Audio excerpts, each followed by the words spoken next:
The city was alive with its usual December rhythm, the hum of traffic and the glow of holiday lights shimmering off wet pavement. Manhattan in 1985 was a place of contrasts. Glittering storefronts filled with Christmas displays, the warm laughter of diners drifting from crowded restaurants, and beneath it all, an invisible current of tension that only a few could feel.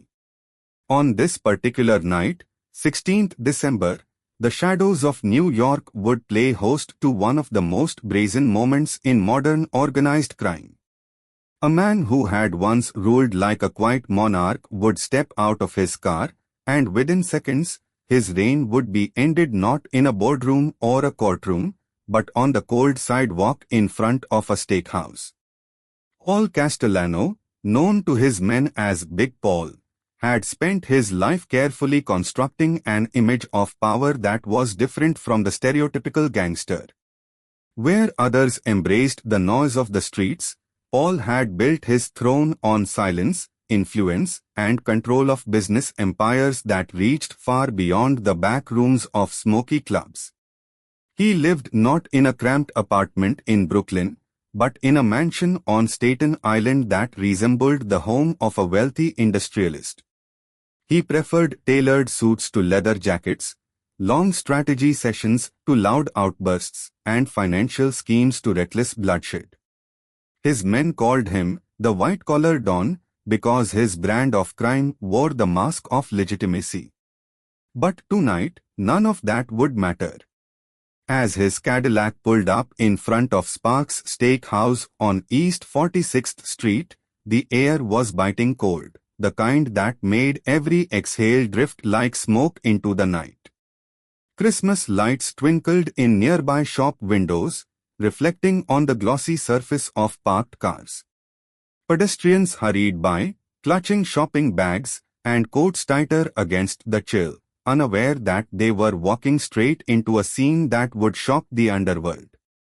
Paul stepped out of the car, his stature unmistakable, his overcoat buttoned against the wind. For a brief moment, he looked every bit the successful businessman he had always tried to appear. But in the shadows, men were waiting. Their coats were heavy, their hands steady, and their mission precise. In organized crime, betrayal is not a question of if, but when. For Paul Castellano, that moment of betrayal had arrived. The quiet boss who had ruled through influence, wealth, and a cold detachment from his own soldiers was about to meet the street-level violence he had always tried to rise above. The ambush was sudden, ruthless, and without hesitation. Shots rang out in quick succession, echoing off the glass windows and startling passers-by. Castellano collapsed onto the cold pavement.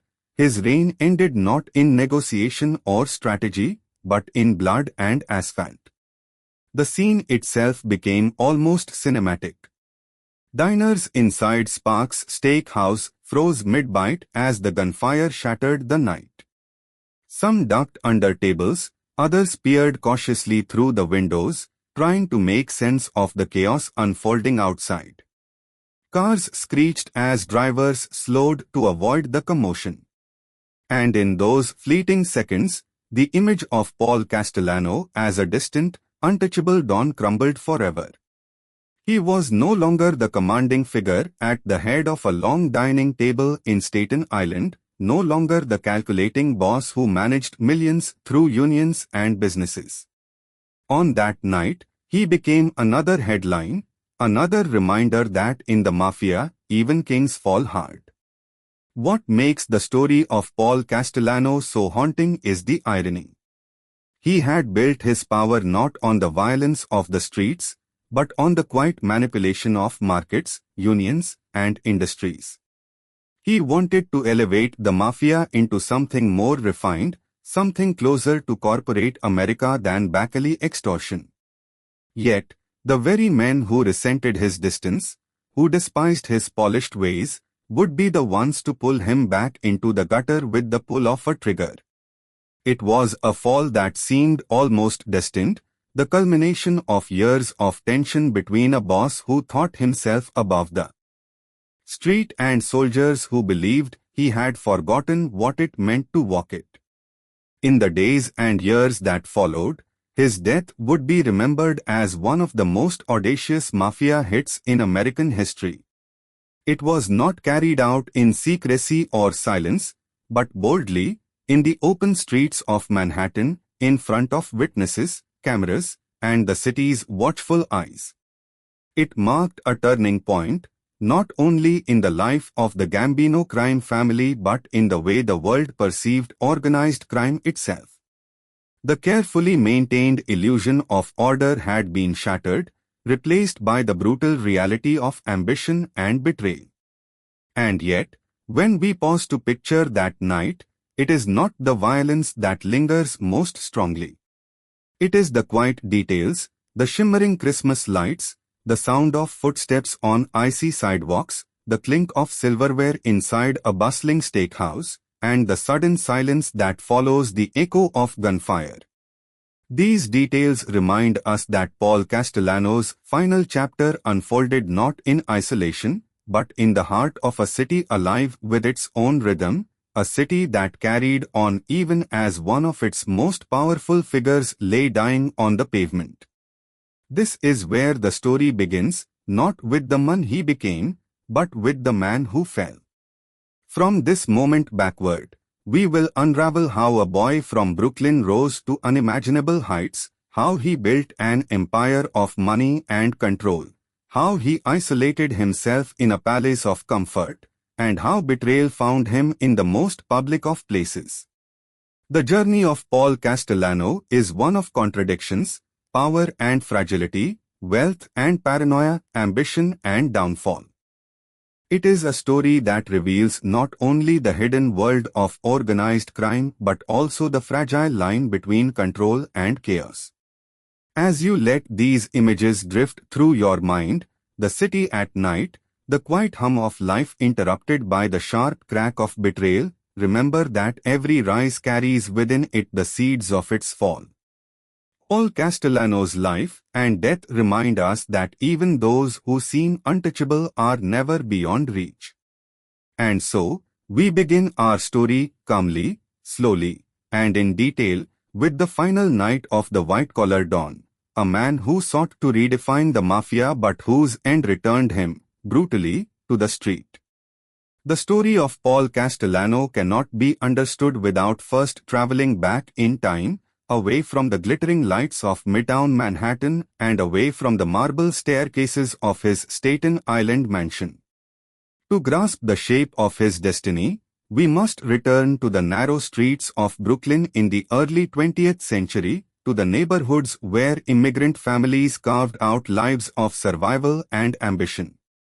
Bensonhurst, where Paul was born in 1915, was a world of contrasts, both a place of opportunity and a place of struggle. For the Castellano family, like so many Italian immigrants of their era, life revolved around family, work, and the unspoken codes of loyalty that would one day define Paul's path. Imagine the Brooklyn of Paul's childhood. The air carried the smell of fresh bread from corner bakeries, the sound of Italian spoken on stoops and street corners, and the sight of children playing stickball in alleys lined with clotheslines strung between buildings. Families were large, households crowded, and money scarce. For Paul's parents, Giuseppe and Concetta Castellano, every dollar earned was a step toward survival. Giuseppe worked as a butcher, a trade that would later inspire Paul's ventures into the meat industry. But beneath the surface of honest labor, there was always the shadow of something else, whispers of opportunity found outside the boundaries of legality. In such neighborhoods, crime was not an abstract notion, but a visible presence, woven into the fabric of daily life. Paul grew up absorbing these dual lessons. On one hand, the value of hard work and respect for family tradition, on the other, the quiet admiration for those who bent the rules and came out ahead. His cousins, friends, and neighbors often spoke with of men who drove better cars, wore finer suits, and seemed to carry themselves with authority that ordinary laborers never possessed. Even as a boy, Paul was said to be observant, watching carefully how men commanded respect not through loudness, but through control. These early impressions would shape his own vision of power later in life. School, for Paul, was not the path it was for many children. He left formal education early, reportedly by the age of 15, to learn trades and to work. But education in Brooklyn during that time was not always found in classrooms. Lessons were taught in family kitchens, on busy street corners, and in the whispered conversations of older men who had seen the costs and rewards of both honest work and criminal life. By his teenage years, Paul had begun to understand that success would not be given, it had to be taken carefully, methodically, and often quietly. Yet, Paul was not a reckless youth. Unlike some of his peers, who leapt into street fights or petty crimes with bravado, he carried himself with a quiet reserve. Even as a teenager, he preferred strategy over spectacle. He was careful with his words, deliberate in his choices, and respectful of the hierarchy that governed both family life and the world of the streets. This discipline made him stand out among his peers. He was not the loudest or the most daring, but he was steady, calculating, and ambitious. The Castellano household was filled with traditions rooted in Sicily. Meals were long, rich with food, stories, and lessons. Around the table, Paul absorbed the importance of loyalty, the weight of reputation, and the responsibility of carrying the family name with pride. It was a world where appearances mattered, where respect could elevate a family, and disgrace could follow for generations. His parents instilled in him a sense of pride and duty, but the neighborhood instilled in him something else, the understanding that rules were flexible for those bold enough to bend them. In those early years, Paul's cousin, Carlo Gambino, was already making his own mark. Carlo was older, shrewder, and moving steadily upward in the underworld. The bond between the two families would prove critical in the decades ahead. To young Paul, Carlo represented not only family but also a model of how quiet, deliberate moves could build empires. Their paths would eventually intertwine in ways that would shape the course of the Gambino family and the Mafia itself. As Paul moved into his late teens and early 20s, the world around him was shifting. The Great Depression had left scars across the city. Jobs were scarce, competition fierce, and opportunities often came in the form of connections rather than qualifications. For a young man like Paul, with sharp instincts and family ties that reached into the shadows, the underworld was not a distant rumor, it was a nearby door, half open, waiting to be stepped through. Even in these formative years, Castellano's character seemed divided between two instincts. One part of him craved the stability of a respectable life, grounded in family and business. The other part could not ignore the allure of influence, wealth, and control that came with organized crime. He walked this line carefully, never rushing, never drawing too much attention to himself.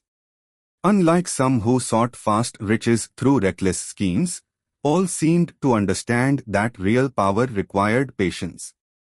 Looking back, it is easy to see how these early experiences set the foundation for the man he would become. Brooklyn had taught him discipline, family had taught him loyalty, and the streets had taught him that rules were written by those who had the strength or the cunning to enforce them. He was not destined to be a soldier who thrived on violence. He was destined to be something else, a don who would trade fists for figures, bullets for business plans, and who would build his empire not on fear alone, but on control. As we leave this chapter of Paul's youth, the image of Bensonhurst lingers. Narrow streets filled with voices, the smell of garlic and tomato sauce wafting from open windows, the rhythm of a neighborhood where every corner held both promise and danger. It was here that Paul Castellano, the boy, became Paul Castellano, the young man watchful, ambitious, and quietly preparing himself for a life that would eventually place him at the very top of the American Mafia. Family was always at the heart of Paul Castellano's identity, a steady current running beneath the waves of his ambition and his eventual rise to power.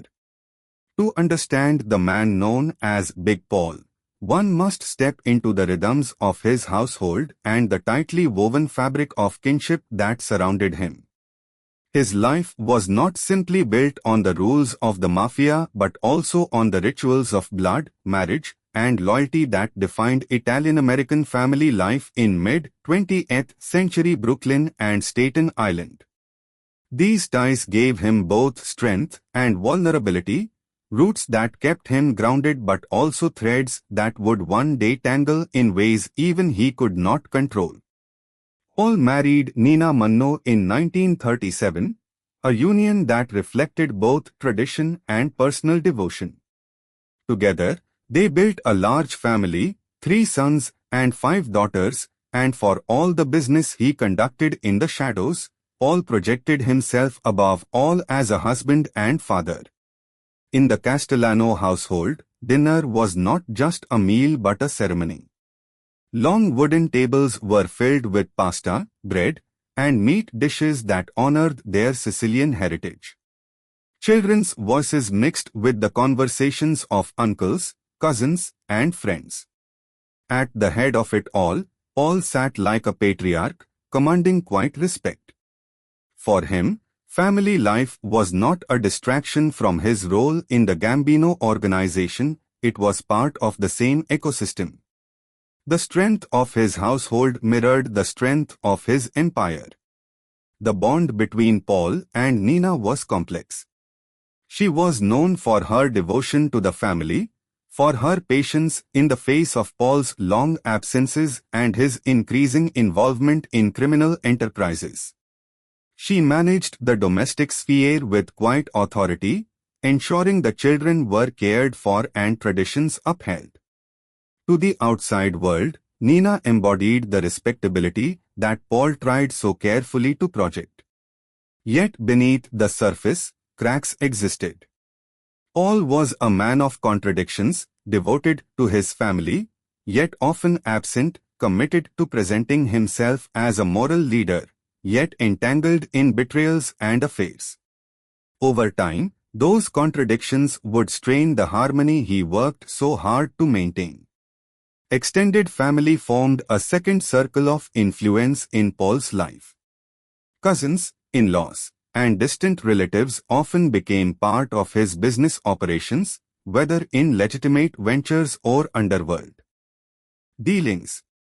This network created a sense of trust and insulation. Paul could place family members in key roles, confident in their loyalty. But it also created tensions. Family connections could not always shield against jealousy, resentment, or rivalry. The larger the circle grew, the more fragile its bonds became. Paul's home on Staten Island eventually became more than just a family residence. It was a fortress of both comfort and control, a place where children played on manicured lawns and where quiet business discussions unfolded in side rooms and studies. Guests would arrive for Sunday dinners that stretched into late evenings, blending the warmth of family with the calculated presence of associates. In these gatherings, the lines between personal and professional blurred. Paul believed in surrounding himself with kin, but kinship in the Mafia was both a shield and a weapon. The loyalty Paul demanded of his blood relatives was the same loyalty he expected of his criminal associates. But within his own household, that loyalty was sometimes strained. Stories circulated of Paul's extramarital affair with his live-in maid, Gloria Olart, which caused whispers not just in the Mafia but within his own family. For a man who prided himself on discipline and appearances, this personal decision was a striking contradiction. It created rifts with his wife, confusion among his children, and added another layer of complexity to the image of the white-collar don. Still, Paul viewed himself as a protector. His children were shielded from much of the harsher reality of his business dealings. To them, he was a father who provided stability, opportunity, and comfort. He invested in their education, offered them places in his businesses, and tried to build a life that felt secure and removed from the dangers he carried on his shoulders. Yet protection has its limits. As Paul's prominence in the Gambino family grew, so too did the scrutiny of law enforcement. The FBI's watchful eye extended beyond his boardrooms and clubs, reaching even into the private life of the Castellano household. It became harder to separate family dinners from surveillance, and harder still to convince his children that their father's empire was as legitimate as he insisted. Despite these tensions, family remained the bedrock of Paul's world. When he looked around his dinner table, he saw not just children and grandchildren but also an extension of his own legacy. The Castellano name was something he believed would carry weight long after he was gone. In the Italian-American tradition, reputation and honor were not abstract concepts, they were tangible, carried in names, passed through generations, and defended fiercely. Paul carried this sense of heritage with him, whether in the quiet of his home or in the calculated decisions he made as a mafia boss. But the very strength of these bonds also contributed to his eventual downfall. His preference for surrounding himself with kin created resentment among other mobsters who felt excluded or overlooked. To men who had risked prison and blood on the streets, Paul's reliance on relatives seemed like arrogance, a signal that he trusted blood more than brotherhood. This subtle rift between family loyalty and mafia loyalty widened over the years, setting the stage for betrayals that would later echo through the streets of New York. If one were to step into Paul's home during those years, the scene might appear serene, Nina orchestrating meals in a bustling kitchen, children laughing in hallways, Paul seated with a glass of wine, speaking softly with a trusted cousin about business matters.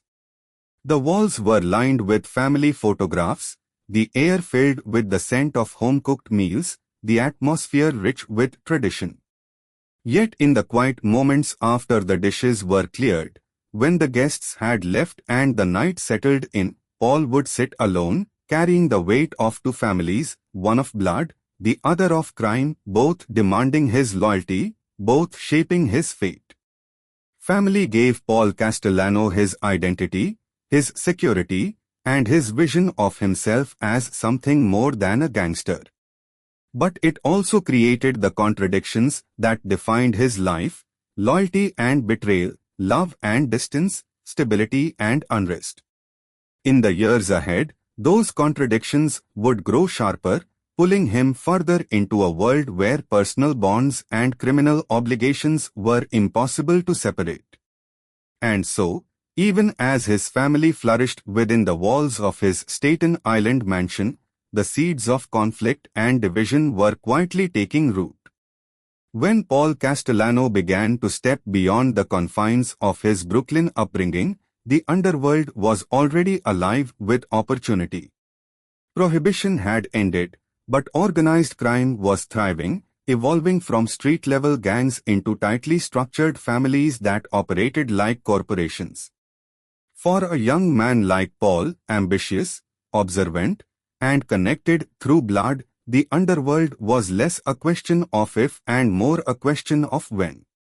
His apprenticeship in the Mafia was not a dramatic initiation marked by violence, but a slow immersion into a world of codes, favors, and quiet mentorship, a world where patience was as valuable as ruthlessness.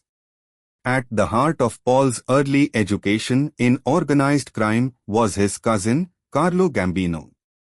Carlo was older, already respected, and already climbing the ranks within the Mangano family, which would later become the Gambino crime family.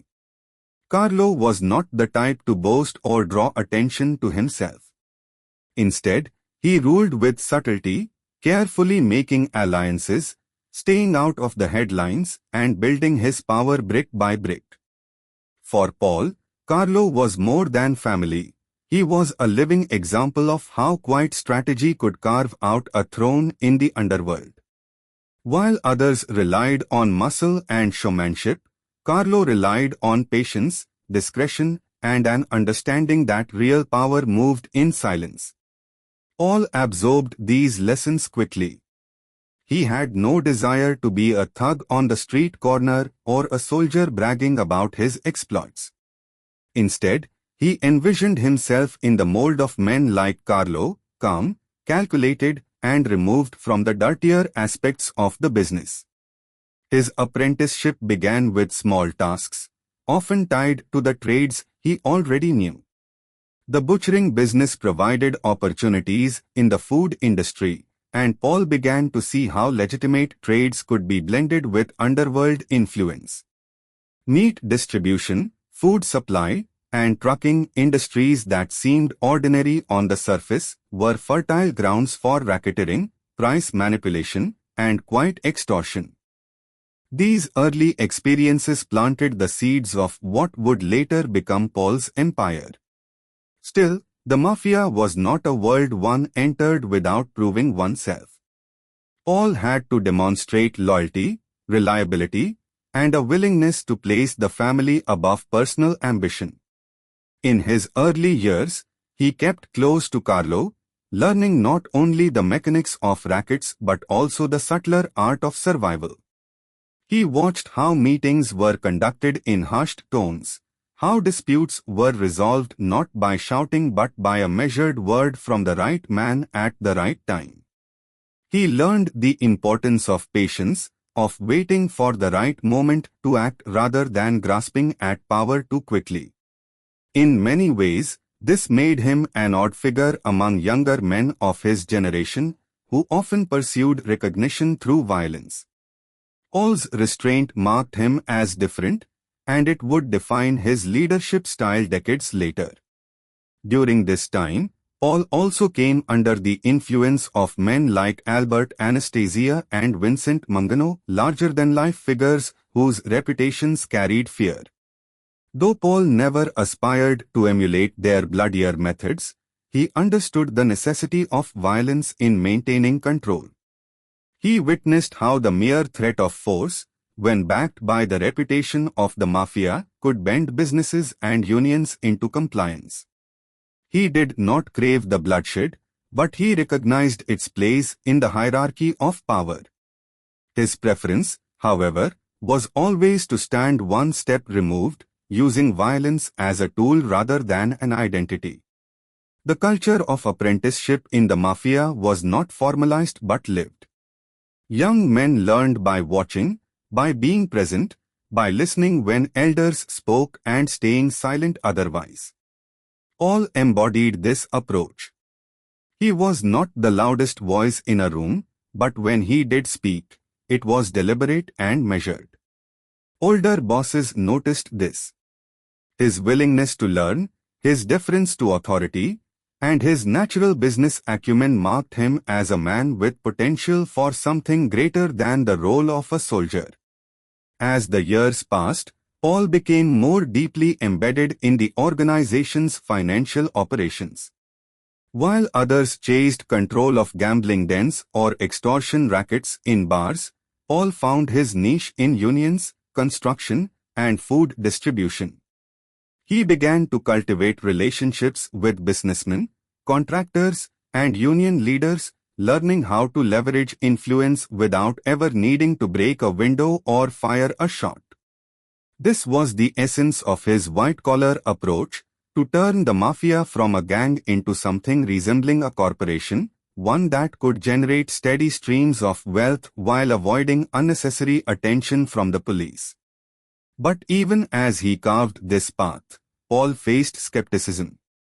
Some of the older, rougher mobsters dismissed him as soft, a man more comfortable behind a desk than on the streets. To them, true respect came from getting one's hands dirty, from showing the willingness to enforce orders personally. Paul resisted this stereotype. He preferred to let others handle the street-level enforcement while he remained in the background, quietly calculating profits and expanding influence. This divide between blue-collar mobsters and Paul's white-collar vision would remain a fault line throughout his career, one that would eventually widen into open rebellion. Still, Paul proved himself capable of loyalty when required. He was not a man without courage, he simply expressed it differently. His arrests in the early years, particularly a notable one for armed robbery in the 1930s, demonstrated that he was not immune to the rougher aspects of the life. But even in these instances, Paul's calm demeanor and ability to maintain silence under questioning earned him respect. He understood the code of omerta, the vow of silence, and he lived it. Those around him began to see that while he might not be the one to swing the fist, he was a man who could be trusted not to betray his family when the stakes were high. By the time Paul reached his 30s and 40s, his apprenticeship was more or less complete. He had studied under the quiet genius of Carlo Gambino, observed the ferocity of men like Anastasia, and carved out his own space in the Mafia's business empire.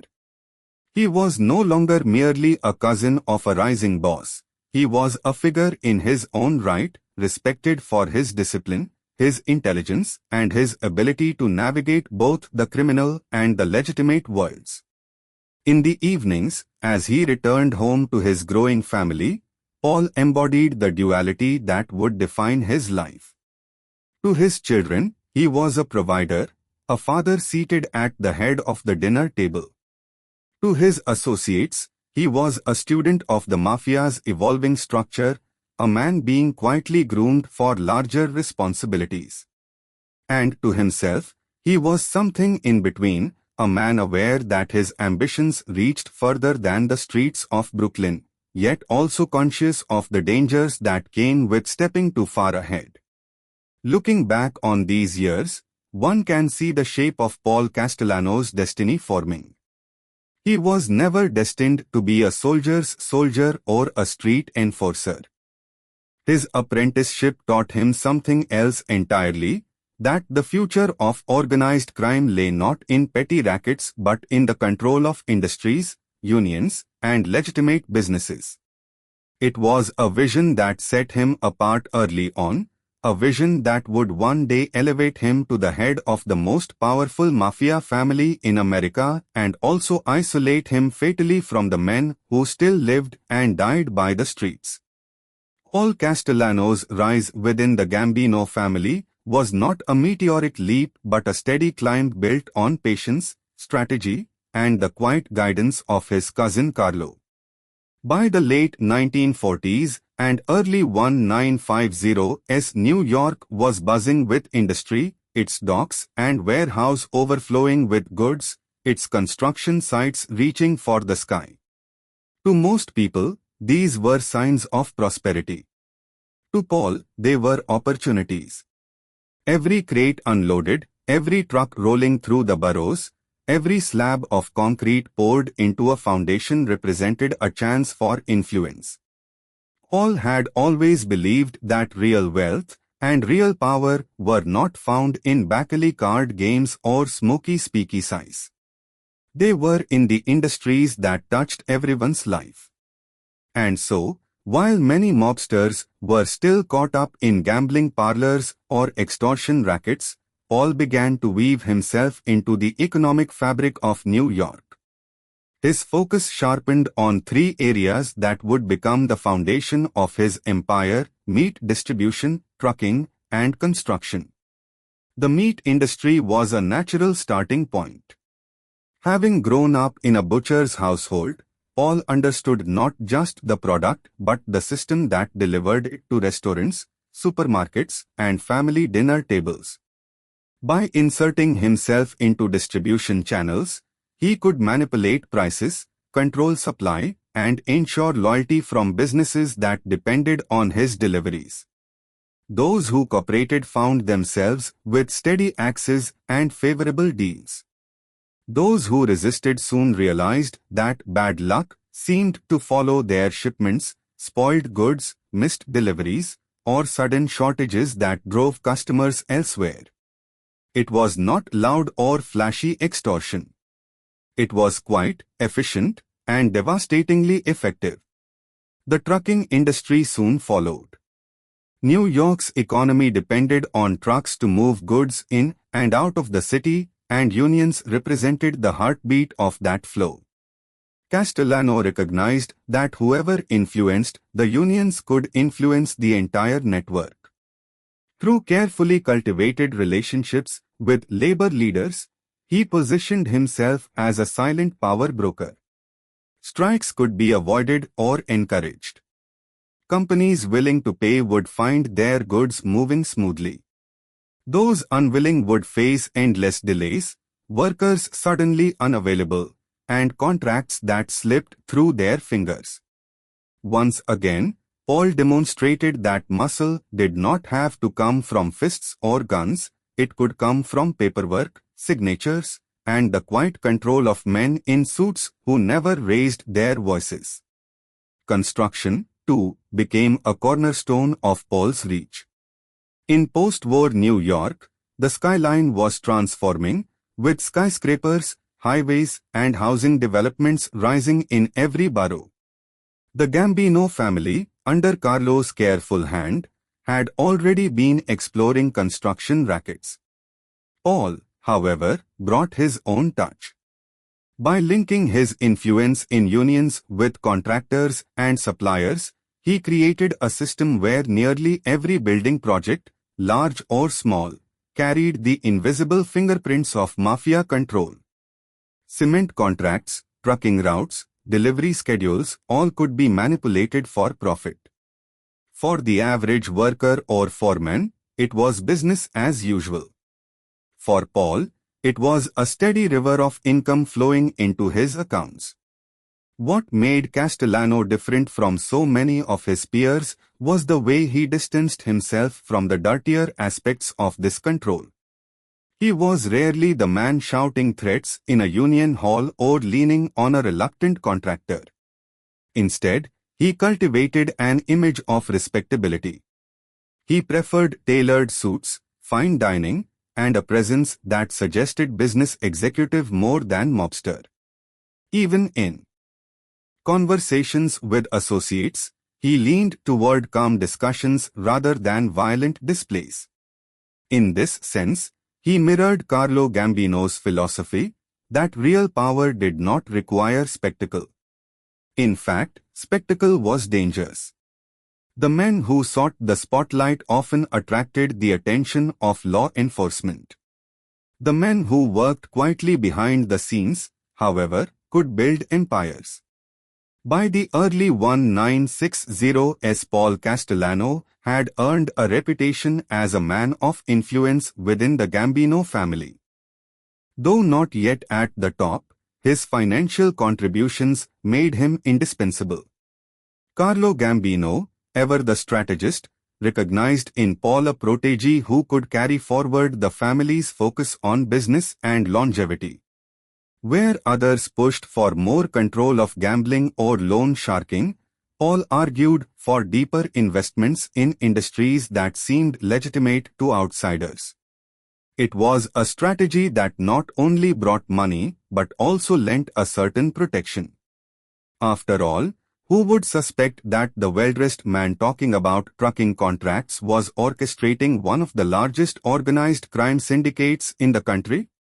And yet, beneath this calm, corporate exterior, tensions brewed. Paul's preference for white-collar operations sometimes clashed with the desires of the rank-and-file mobsters who thrived on more immediate, visible profits. To them, Castellano seemed aloof, even arrogant. He rarely mingled with street soldiers, preferring instead to spend his time with businessmen, union leaders, and fellow power brokers. This distance created an undercurrent of resentment, but at the time, Paul's growing wealth and his closeness to Carlo shielded him from open criticism. His home life also reflected his rise. In 1948, Paul built an elegant mansion in Staten Island, a sprawling estate with 12 bedrooms and a driveway that stretched like a private road. Neighbors sometimes whispered that the property resembled a miniature palace, complete with stone walls and gates that set it apart from the modest homes nearby. To outsiders, it looked like the success of a hard-working businessman. To those in the know, it was a symbol of Paul's growing status in the underworld. The house would later become infamous, nicknamed the White House, a gathering place for high-level meetings and a quiet fortress from which Paul could conduct business. The image Paul cultivated was deliberate. He wanted to be seen not as a gangster but as a man of culture and refinement, someone who appreciated fine art, good food, and the comforts of wealth. He often entertained businessmen and associates with elaborate dinners, where meals were served with elegance and conversations lingered over wine. This persona further distanced him from the rougher elements of the Mafia, but it also set him apart as a figure who seemed destined for leadership. It is during this period that the seeds of his eventual downfall were also planted. Paul's vision of a mafia run like a corporation would clash sharply with the traditional values of loyalty, equality, and respect among soldiers. By positioning himself as a businessman first and a mobster second, he inadvertently alienated those who still saw themselves as part of a brotherhood forged in the streets. But for now, in the 1950s, and 1960s, Castellano's rise was steady and assured. His growing influence was a testament to his unique philosophy that in a world of shadows and violence, the truest power could be found not in the gun but in the pen, not in brute force but in contracts, not in the streets but in the boardrooms. Paul Castellano was no ordinary mobster. He was building something different, something larger, something that promised both wealth and legitimacy. The only question was whether the men beneath him, steeped in a culture of blood and loyalty, would accept his vision or eventually rise against it. By the mid-1960s, Paul Castellano's world was divided into two halves: the business executive who lived in the stately comfort of his Staten Island mansion, and the mafia figure whose growing influence in trucking, meat distribution, and construction was making him indispensable to the Gambino family. Yet Paul's life was not solely defined by boardrooms and backroom deals. Behind the iron gates of his home, he was a husband and a father, a man whose domestic life revealed much about his character, his ambitions, and the contradictions that would eventually shape his downfall. Paul had married his childhood sweetheart, Nina Manno, in the 1930s. Together, they raised 4 children, 3 sons and a daughter. To neighbors in Staten Island, the Castellano family projected the image of middle-class respectability, even if their sprawling mansion hinted at wealth far beyond the norm. Family dinners were a ritual, marked by tradition and an emphasis on loyalty. Paul's children grew up in a world where respect for their father was absolute, though the true source of his fortune was rarely spoken of in detail. The home itself became a character in Paul's story. Nicknamed the White House, it stood as a symbol of his aspirations. Its 12 bedrooms, ornate stone walls, and gated driveway set it apart from the modest suburban homes nearby. Inside, the mansion was filled with fine furniture, elegant decorations, and a sense of quiet formality. All loved to host dinners there, not only for family but for trusted associates. Meals were elaborate, reflecting his passion for good food and his pride in his Italian heritage. Guests recalled endless courses of pasta, meats, cheeses, and desserts, all served with a precision that mirrored Paul's personality. In these private settings, Paul displayed a different side of himself. He was calm, thoughtful, even paternal. He enjoyed discussing food preparation and cooking methods as much as he enjoyed discussing business.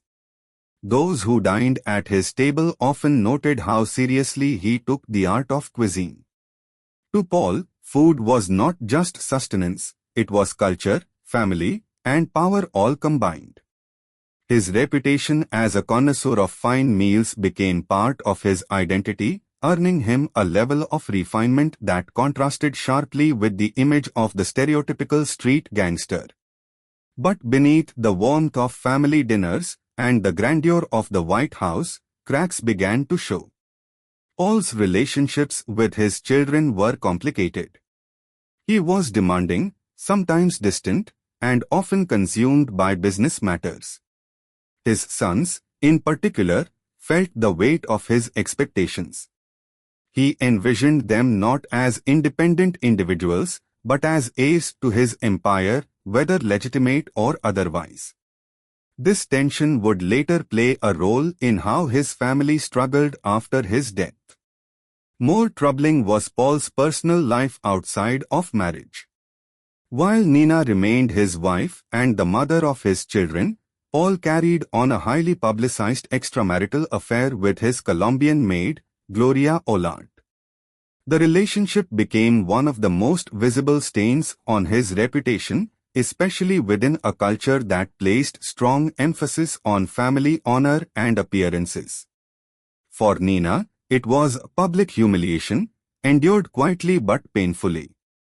For Paul, it revealed a growing arrogance, the belief that his position insulated him from judgment even within his own household. This duality, the devoted family man who presided over Sunday dinners and the unfaithful husband flaunting his affair, mirrored the contradictions in Paul's leadership style. Just as he sought to run the Mafia like a corporation while still relying on the violence and secrecy of organized crime, his personal life balanced appearances of tradition with private betrayals. Those close to him could see the distance growing between Paul and the values he claimed to uphold. At the same time, the White House became more than a family home. It evolved into a nerve center of Mafia activity. High-level meetings were often held in its rooms, away from the public eye. Associates came and went through the gates, discussing union deals, construction contracts, and the endless logistics of a criminal empire. Paul liked the sense of control his home provided. Within those walls, he was in charge, both as head of the household and as an emerging power in the Gambino family. Yet, this reliance on his home as a business hub would later prove dangerous, attracting surveillance and attention from law enforcement agencies determined to bring him down. Paul's domestic life also highlighted his obsession with appearances. He wanted to be seen as refined, cultured, and above the rough edges of the Mafia world. He dressed impeccably, avoided public outbursts, and preferred the company of businessmen to street soldiers. To visitors, the White House was not a gangster's hideout but a mansion befitting a man of wealth and sophistication.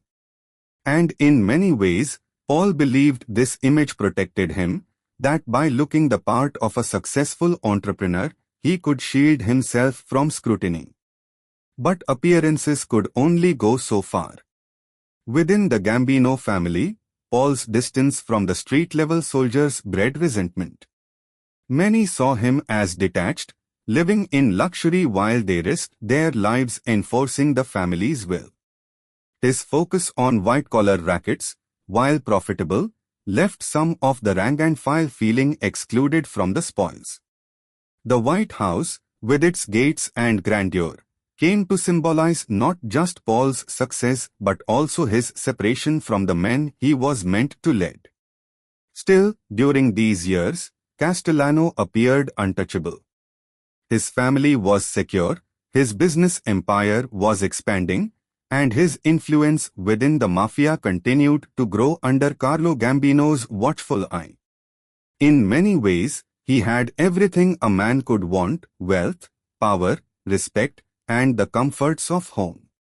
Yet the contradictions that simmered beneath the surface, his affair, his detachment from the street, his reliance on appearances, were already setting the stage for future conflicts. In the quiet of his mansion, Paul might have believed he was safe, insulated from the dangers of the outside world. But history would prove otherwise. The White House, symbol of his ambition and pride, would one day become a place of surveillance, suspicion, and betrayal. His family, both immediate and extended within the Mafia, would be torn by the very contradictions he embodied. For now, though, the image of Paul Castellano remained intact, the family man at the head of the dinner table, the businessman shaping industries, and the rising power in an empire that seemed destined to be his. In the Mafia, shadows were as important as crowns. For Paul Castellano, no shadow loomed larger than that of his cousin and mentor, Carlo Gambino. To understand Paul's rise, one must first understand the man who quietly shaped him, groomed him, and prepared him for leadership, not by teaching him to roar, but by teaching him to whisper. Carlo Gambino was not the kind of mob boss who sought headlines or flashy displays of violence. He was the embodiment of subtlety, a man who survived and thrived by staying invisible. Where men like Albert Anastasia ruled with open brutality, Gambino relied on patience, careful alliances, and a gift for silence. He understood that in the world of organized crime, those who shouted the loudest often died the fastest. For Paul, Carlo was not just family, he was the blueprint of how to survive and rule in a treacherous world. In the late 1950s and early 1960s, as Gambino ascended to the leadership of the family that would soon bear his name, Paul began to occupy a unique position.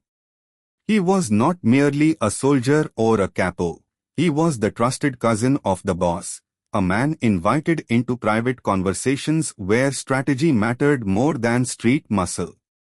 All learned how Carlo brokered peace with rival families, how he handled disputes with calm authority, and how he expanded influence without triggering unnecessary wars. These lessons were not dramatic or cinematic, they were quiet, almost invisible. But they were powerful. One of the most striking things Paul absorbed from Carlo was the importance of discretion. Gambino avoided the limelight with almost religious devotion. While other bosses relished the glamour of nightclubs or the intimidation of public displays, Carlo stayed in the background, blending into the city like an ordinary businessman. He lived modestly compared to other dons, rarely flaunting his wealth. This philosophy resonated with Paul, who admired not just the wealth and influence Carlo accumulated, but the way he did it with patience, calculation, and a refusal to be baited by ego. Paul began to model himself in this mold, although with some notable differences. Where Carlo lived modestly, Paul enjoyed finer things, his Staten Island mansion, his tailored suits, his elaborate dinners. Yet in matters of leadership, Paul followed Carlos' playbook. He distanced himself from the day-to-day street crimes, focusing instead on unions, trucking, and legitimate-looking industries. He preferred to handle men in suits rather than soldiers with guns. Like Carlo, he sought to elevate the mafia from the shadows of street crime into something resembling a corporate empire. During Carlo's reign, Paul's influence grew steadily. He became a key figure in the family's financial empire, managing lucrative industries that produced reliable streams of income. Carlo rewarded Paul's loyalty by giving him more responsibility, and in doing so, signaled to others that Paul was not just another capo but someone to be respected, someone who might one day carry the torch. It is important to remember that the mafia was not a democracy. Leadership was not chosen by votes in the open, but by signals, whispers, and the weight of loyalty. By aligning himself so closely with Carlo, Paul positioned himself as the natural heir in the eyes of many. He was family by blood and by philosophy. And while other ambitious men in the family dreamed of wearing the crown, few could match the bond Paul had with Carlo. Still, Carlo's shadow was not easy to escape. For years, Paul remained a second-tier figure, overshadowed by his cousin's quiet genius. In conversations among mobsters and law enforcement alike, Carlo was the mastermind, the puppet master pulling strings across New York. Paul was seen as his protégé, respected but not yet independent. Some wondered whether Paul truly had the strength to lead on his own, or if his power existed only because Carlo allowed it. This perception weighed heavily on Paul. He admired Carlo deeply, but he also longed to be recognized in his own right. The White House, his lavish estate, was in part a declaration of his individuality, a statement that while Carlo chose modesty, Paul would choose visibility. It was not arrogance so much as a desire to step out from under the shadow and create an identity distinct from his cousins. Yet ironically, the very qualities that made Paul different, the refinement, the distance from the street, would later become the source of conflict with the rank-and-file mobsters who expected their boss to live among them, not above them. Carlo's mentorship also instilled in Paul a certain confidence, perhaps even a sense of inevitability. Castellano came to believe that leadership was his destiny, not just because of his skills but because of his bloodline and his cousin's approval. This belief hardened into expectation, and by the time Carlo's health began to decline in the 1970s, Paul saw himself as the rightful heir. For him, succession was not a question of if, but when. In family gatherings and mafia meetings alike, Paul carried himself with this quiet assurance. He spoke less than others, but when he did, it was with the weight of someone who had the ear of the boss. He was cautious, deliberate, always emphasizing the importance of patience and business sense. Many of Carlo's closest allies respected Paul for these traits, seeing him as a continuation of Gambino's legacy. Others, however, bristled. They wondered whether Paul had earned his position through merit or through family ties. Yet Carlo's trust in Paul was unmistakable.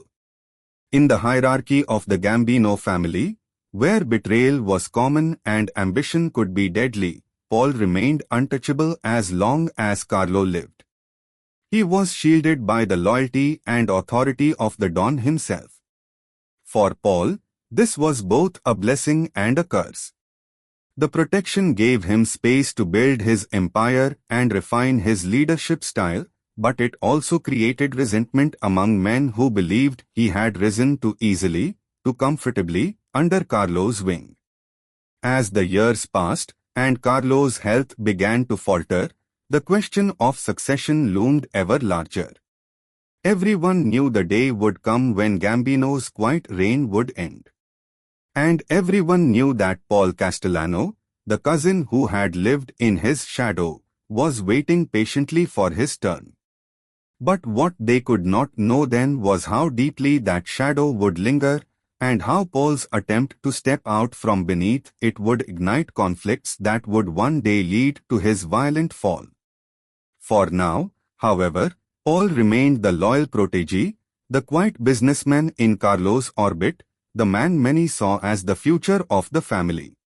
The lessons he learned during these years would guide his every move as boss. But Carlo's ghost would never truly leave him, shaping both his leadership and his legacy in ways Paul could never fully escape. When Carlo Gambino's health began to falter in the mid-1970s, the underworld of New York held its breath. For decades, Carlo had ruled with a subtle hand, keeping the Gambino family stable, wealthy, and free from the kinds of internal wars that plagued other mafia groups. His style of leadership, quiet, patient, and calculated, had allowed the family to grow into the most powerful crime organization in America. But nothing lasts forever, and as his age and illness weighed heavily on him, whispers spread who would succeed the old Don. The Mafia was not a monarchy, yet blood ties carried weight. Many assumed that Agnello Nail Dela Cruz, Carlo's underboss, would be the natural successor. Dela Cruz was everything Paul was not: tough, streetwise, respected by soldiers and captains alike. He had earned his reputation in the trenches, handling the family's rougher operations and enforcing Carlo's will with a mix of loyalty and fear. To the rank-and-file mobsters, Dela Cruz was a leader they could understand, a man who had lived the life they lived. By contrast, Paul Castellano seemed distant, more comfortable in boardrooms than in back alleys. But Carlo had other plans. In 1976, when he passed away quietly of natural causes, his will for the family became clear: Paul Castellano would be his successor. The announcement shocked many within the organization. While Paul had long been close to Carlo, most expected Dela Cruz to step into the top role. Instead, Dela Cruz was asked to remain as underboss, effectively second in command, while Paul became the official head of the Gambino family. The decision was met with mixed reactions. On the surface, it seemed like a smooth transition. Dela Cruz, ever loyal to the Gambino family, accepted his position with outward grace. He instructed his men to respect Paul, to follow his lead, and to avoid unnecessary conflict. But beneath this loyalty, resentment simmered. Many of Dela Cruz's followers saw the decision as a betrayal. They believed their man had been robbed of his rightful place, passed over in favor of someone who had lived in comfort rather than on the streets. For Paul, becoming boss was both a triumph and a burden. He had achieved what many men dreamed of: the leadership of the most powerful mafia family in the United States. Yet from the very beginning, his reign was marked by division. Unlike Carlo, who had unified the family through his ability to balance the needs of businessmen and street soldiers alike, Paul entered office with a clear rift beneath him. Half the family respected him as Carlo's chosen heir. The other half begrudgingly obeyed him while secretly waiting for an opportunity to shift the balance of power. Paul tried to cement his position by doubling down on the style he had always preferred: white-collar rackets, business-like leadership, and an emphasis on money over bloodshed. He spoke often of transforming the Mafia into a corporate entity, one that could generate immense wealth without drawing attention. He believed that violence was a tool, not an identity, and he distanced himself from soldiers who glorified it. But in doing so, he widened the gap between himself and the men who lived and breathed the street. The symbolism of his succession was also telling. While Carlo had lived modestly despite his power, Paul embraced the trappings of wealth. His Staten Island mansion became a fortress of authority, a place where he conducted business at his dining table rather than in smoky backrooms. Associates were summoned to his home rather than invited into neighborhood clubs. To Paul, this was a mark of refinement, a way to elevate the family's image. To his soldiers, it was arrogance. Many whispered that their new boss saw himself not as one of them, but as something above them. Tension also grew in the way Paul handled family matters. He began restructuring operations to emphasize industries he controlled: construction, trucking, meat distribution, while reducing focus on the traditional rackets that had fed many soldiers for years. Those who had once relied on gambling or street-level extortion for income suddenly found themselves cut out of major profits. All expected loyalty and obedience, but he did not always provide the same sense of inclusivity that Carlo had managed.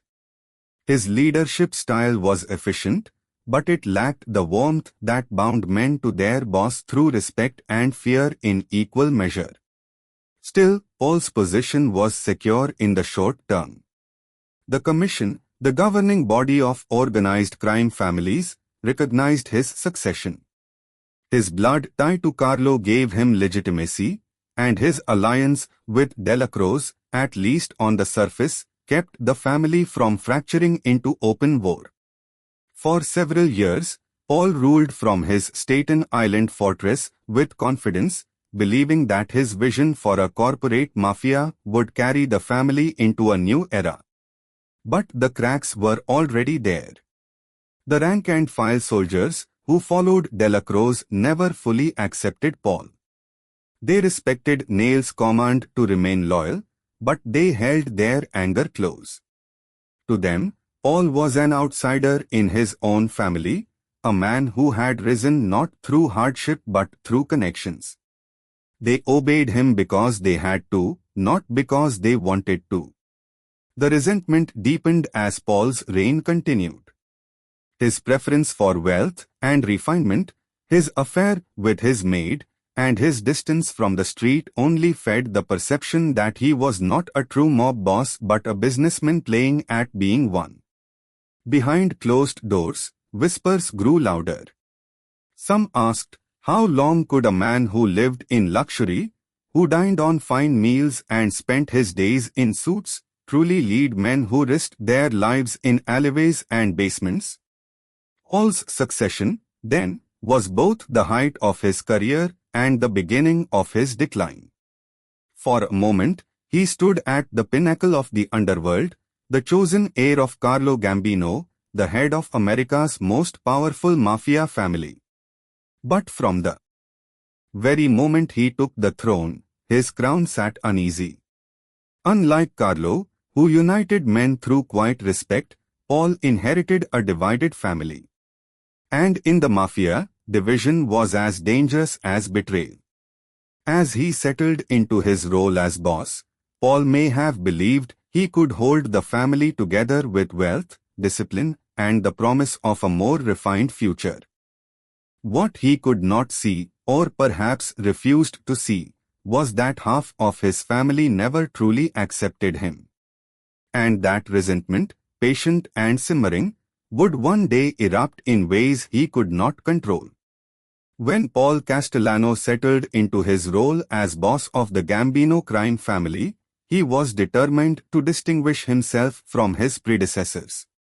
Where other mafia leaders had relied on brute force and street-level rackets, Paul envisioned something more sophisticated, something that mirrored the very corporations that dominated America's economy in the late 1970s and early 1980s.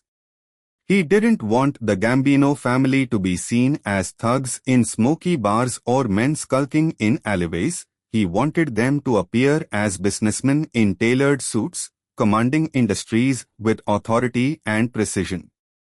To Paul, the future of the Mafia lay in becoming indistinguishable from legitimate enterprises, using power and influence to control markets just as corporations did. He was particularly focused on industries he already had his hands in: construction, trucking, and meat distribution. These were the pillars of Castellano's empire, and he pushed the family deeper into them. Through control of unions, intimidation of contractors, and carefully structured business fronts, he expanded the Gambino presence in every aspect of these trades. Trucking companies moved goods under his quiet supervision. Construction firms paid tribute for the privilege of operating without problems. The meat industry, already close to his heart through dial poultry, became one of his most prized tools of wealth.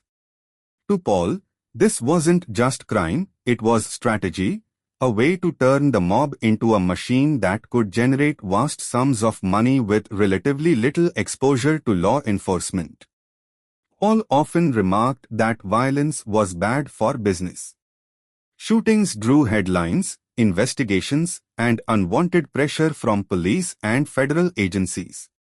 He wanted his men to avoid unnecessary bloodshed, to focus instead on making money quietly. To him, the best mobster was one who never appeared to be a mobster at all. His Staten Island mansion embodied this philosophy. While other bosses might hold court in darkened social clubs surrounded by soldiers, Paul conducted his affairs from the comfort of his lavish home, summoning captains to sit around his dining table like executives in a boardroom. But this vision came with a cost. While Paul admired the sophistication of corporate crime, many of his soldiers despised it. They were men who had grown up in neighborhoods where respect came from fists, guns, and the fear one's name inspired on the street. To them, Castellano's obsession with white-collar operations felt like betrayal. They had built their reputations and their incomes on gambling, loan sharking, and extortion. Those rackets weren't just business, they were identity. And now, their boss was telling them that these old ways were messy, dangerous, and less important than the industries he controlled. This divide between vision and reality shaped much of Paul's reign. In one sense, he was right, white-collar crime was far more lucrative and harder to prosecute. Construction kickbacks and trucking scams didn't leave bodies in the street. They left paper trails, yes, but those were far harder to untangle. For a time, the Gambino family flourished under his leadership, pulling in millions of dollars through these sophisticated schemes. Yet the street soldiers who made up the muscle of the organization felt alienated. They were still expected to pay tribute, to hand over their cuts to the family, but the rewards no longer seemed to flow back down to them. Another issue was Paul's personal style of leadership. He saw himself less as a godfather in the traditional sense and more as a corporate CEO. He dressed immaculately, dined extravagantly, and maintained a lifestyle that was worlds apart from the lives of the men beneath him.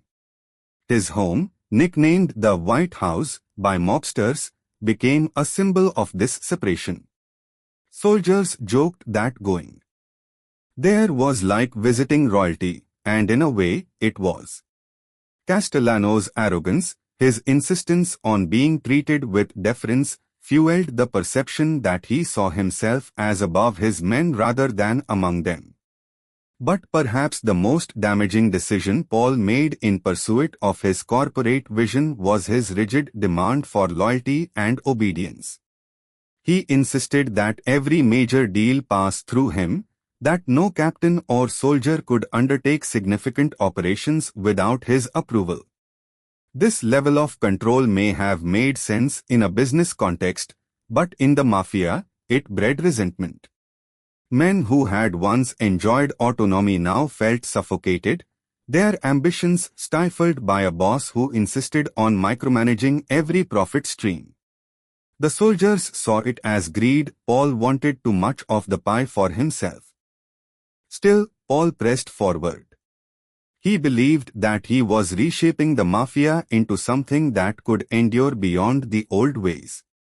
In his mind, the future belonged to those who could blend crime with legitimacy, who could sit across from bankers, contractors, and politicians without ever revealing the shadow behind the handshake. He told associates that if the family wanted to thrive, they needed to look less like criminals and more like kings of industry.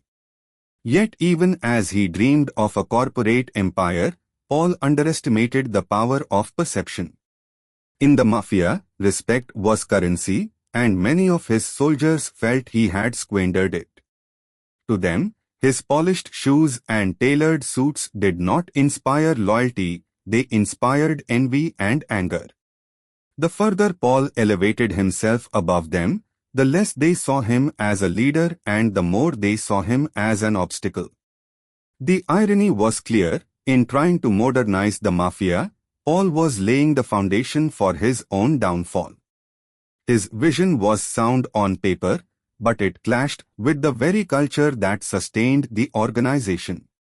The mafia wasn't built on boardrooms and business plans, it was built on blood, loyalty, and shared hardship.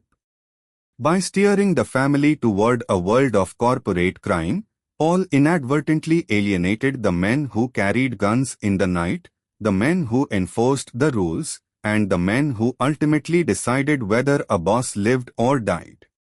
In those years, as the Gambino family expanded its white-collar empire, the seeds of rebellion grew silently in the shadows. Soldiers grumbled in clubs, captains whispered in private, and Delacroix's loyalists watched closely. They had accepted Paul as Carlo's heir, but they had never embraced him as their own. And as Paul pressed harder toward his vision of a corporate mafia, those whispers grew louder. To Paul, it was progress. To his men, it was betrayal. And in the mafia, betrayal was never forgotten. By the late 1970s, Paul Castellano had firmly established himself as the head of the Gambino family, but unlike other bosses who made their presence known in smoky social clubs or Manhattan backrooms, Paul ruled from an unusual seat of power, his sprawling Staten Island mansion. The estate, perched on Todd Hill, became the physical embodiment of his style of leadership, grand, imposing, and deliberately set apart from the neighborhoods where his soldiers lived and hustled. To Paul, it was not just a home but a fortress, a corporate headquarters disguised as a mansion, a symbol that he had transcended the world of petty crime. But to many in the family, it was something else entirely. They called it the White House, a name that carried both respect and mockery, for within its walls Paul conducted himself less like a traditional godfather and more like a head of state. The mansion was unlike anything most mobsters had ever seen up close. It sprawled over acres of well-manicured land, with tall gates, marble interiors, and chandeliers that gleamed like a statement of wealth. Soldiers who were summoned there often described the experience with a mix of awe and discomfort. They were used to conducting business in dimly lit basements, in diners over cups of black coffee, or at neighborhood clubs where the walls carried decades of whispered deals. To step into Castellano's White House was to step into another world, one where the boss sat not at the bar but at the head of a long polished dining table, issuing orders as if presiding over a corporate board meeting. Paul believed this setting elevated the family. He saw it as a way of enforcing discipline and projecting power. In his mind, The grandeur of the place reminded everyone that they weren't dealing with some corner bookmaker, they were working for the head of America's most powerful crime family. But perception cuts both ways. For his men, the mansion became a symbol of distance. It reinforced the notion that Paul saw himself as above them, a man who had traded the grit of the street for the trappings of aristocracy. While Carlo Gambino had lived in relative modesty, staying close to his people, Paul built walls, both literal and symbolic, that separated him from the rank and file. Inside the mansion, Paul's arrogance revealed itself in countless small details. He expected those who entered to conduct themselves with the formality of visiting royalty. Conversations were measured, questions were asked cautiously, and everyone waited for his approval before speaking too freely. Some soldiers even joked that visiting Paul's home felt less like meeting a boss and more like sitting before a judge who weighed every word. He scrutinized not just the business reports, but also the personal conduct of those who came to him. If a soldier dressed sloppily, spoke too quickly, or carried himself without respect, Paul noticed and remembered. Paul's leadership style in this environment was very much that of a micromanager. He wanted to know every detail of every significant deal, and he demanded that his captains seek his approval before moving forward with new ventures. To him, this was discipline. To his men, it was suffocating. Many captains had long operated with a degree of independence, managing their crews and businesses while simply paying tribute to the boss. Under Paul, that autonomy evaporated. He insisted on reviewing numbers, setting expectations, and taking larger cuts than some thought reasonable. His appetite for control and for profit made him appear greedy in the eyes of his soldiers, even as he justified it by saying he was building the family into a true empire. There was also the matter of how Paul treated those closest to him. Unlike Carlo, who had cultivated loyalty through quiet respect, Paul's interactions often carried a tone of superiority. He corrected men in front of others, dismissed suggestions he deemed foolish, and made it clear that in his world, his word was not just law but wisdom. He was quick to remind his men that he had elevated the family's status, that under his guidance they were making more money than ever. Yet the very way he boasted of these achievements revealed his growing detachment from the realities his soldiers faced. To the men risking prison or death on the streets, Paul's arrogance was a bitter pill to swallow. The nickname, the Howard Hughes of the Mafia, began to circulate, reflecting not only Paul's obsession with wealth and control but also his eccentricities. He was notoriously private, preferring to conduct business at his estate rather than mingle in the bustling neighborhoods of Brooklyn and Manhattan. He dined lavishly, surrounded by luxury, while many of his soldiers scraped together their shares from smaller rackets. To some, this isolation made him appear untouchable, almost regal. To others, it made him appear weak, too far removed from the street to truly understand it anymore. What further complicated matters was Paul's personal life within those mansion walls. His affair with his maid, Gloria Ollart, became an open secret in the family. Though such behavior was not unheard of, the brazenness of it, carrying on the relationship under his wife's nose, in his own household, added fuel to the perception that Paul lacked respect for the traditional codes of conduct. In an organization built on honor, loyalty, and discretion, this hypocrisy did not go unnoticed. For soldiers already questioning his leadership, it was yet another strike against him. Despite these growing tensions, Paul continued to believe in the strength of his leadership. From the White House, he directed the Gambino family with the confidence of a man who believed his vision was unshakable.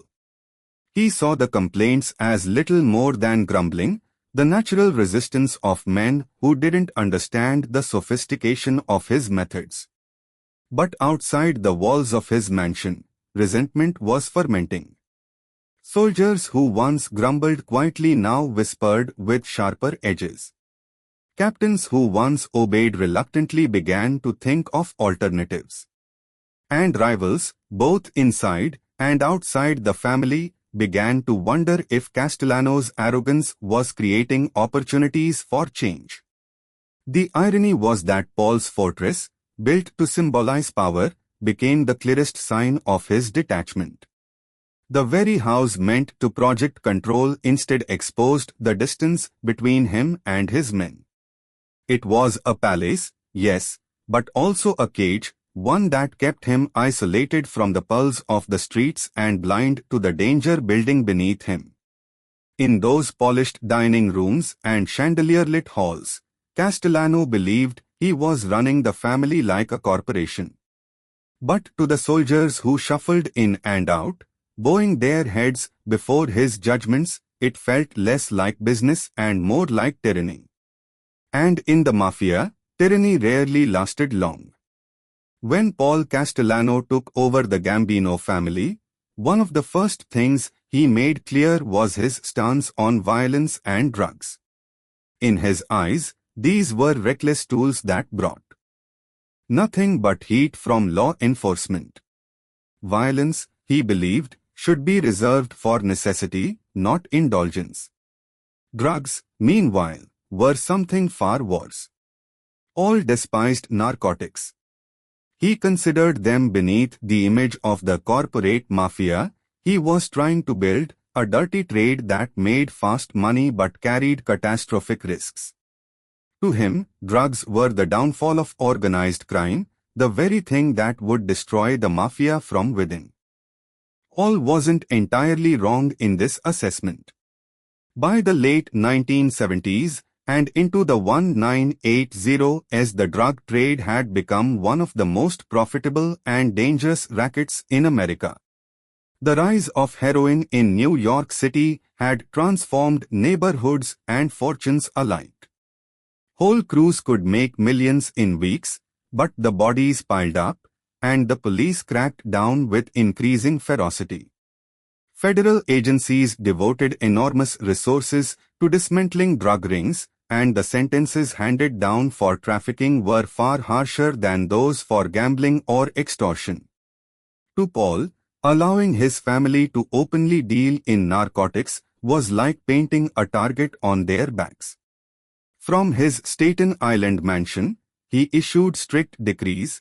Gambino family members were forbidden from dealing in drugs. Those caught would face severe punishment, including death. On paper, it was a smart policy. It reinforced his image as a leader who valued longevity over quick profit. It positioned him as a don who thought in decades, not days. And it aligned with his vision of a mafia that functioned more like a corporation than a street gang. But as with many of Paul's decisions, reality did not bend to his vision. The truth was that drugs were too profitable to resist.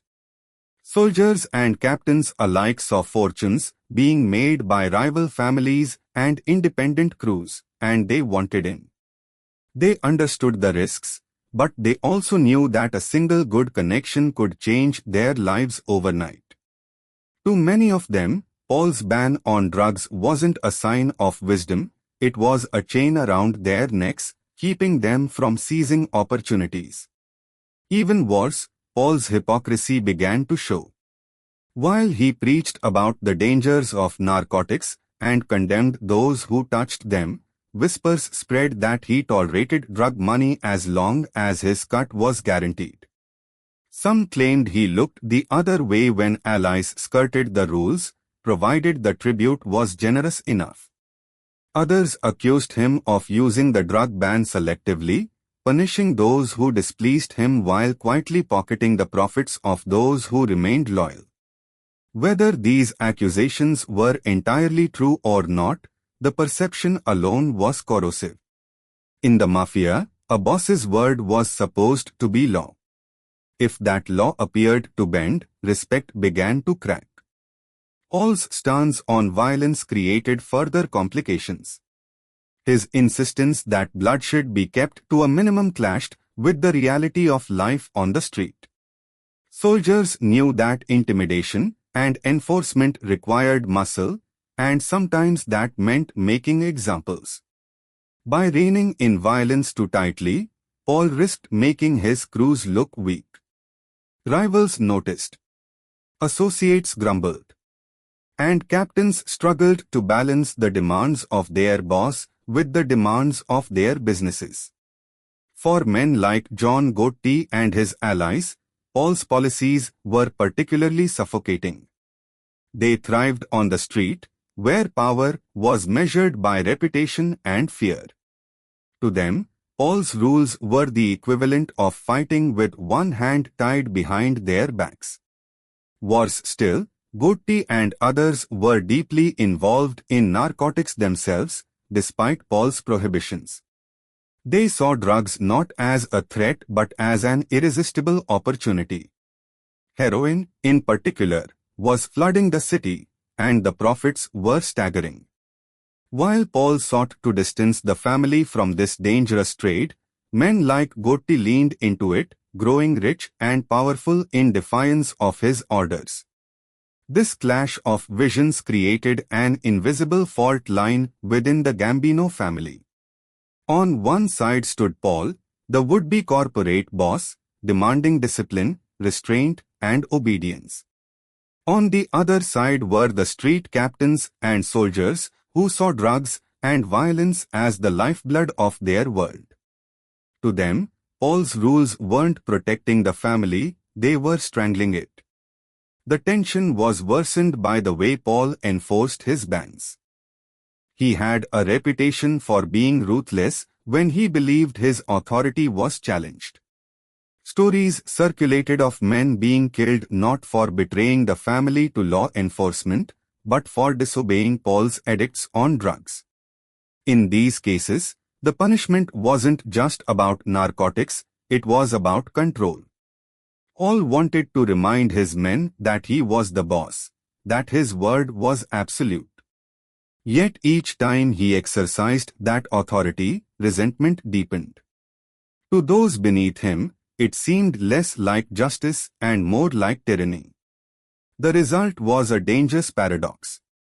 By trying to keep the family safe from the risks of violence and drugs, Paul was creating the very conditions that made rebellion inevitable. His men respected his intelligence, but they despised his restrictions. They feared his punishments, but they mocked his hypocrisy. They obeyed his rules in public while breaking them in private, creating an undercurrent of disobedience that grew stronger with each passing year. At night, in the backrooms of clubs and bars, soldiers whispered about the future. They knew Paul's policies could not hold forever. They saw the money pouring into rival families who embraced narcotics, and they wondered how long they would be expected to wait. They watched as Paul sat in his mansion, surrounded by luxury, insisting that they remain disciplined while he grew fat off industries they barely touched. And they asked themselves a dangerous question: how long could a boss who refused to adapt truly survive? In many ways, Paul's policies defined his reign. They gave him the aura of a don who thought beyond bloodshed, who valued stability above all else. But they also alienated him from the very men who enforced his power. By rejecting drugs and restricting violence, Paul thought he was safeguarding the future of the Gambino family. In truth, he was undermining his own position, isolating himself from the soldiers who believed that power came not from restraint but from fear and profit. And so, while Paul Castellano dreamed of running the Mafia like a corporation, his soldiers began dreaming of a future without him, a future where drugs could be sold, reputations could be built, and violence could be wielded without fear of punishment from the man in the mansion. That dream, once whispered in shadows, was slowly hardening into intent. By the early 1980s, the Gambino family was split into two worlds.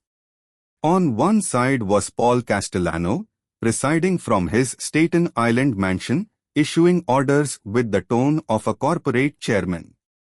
On the other was Agnello Neil Delacroix, the underboss, who remained the heartbeat of the family's street operations.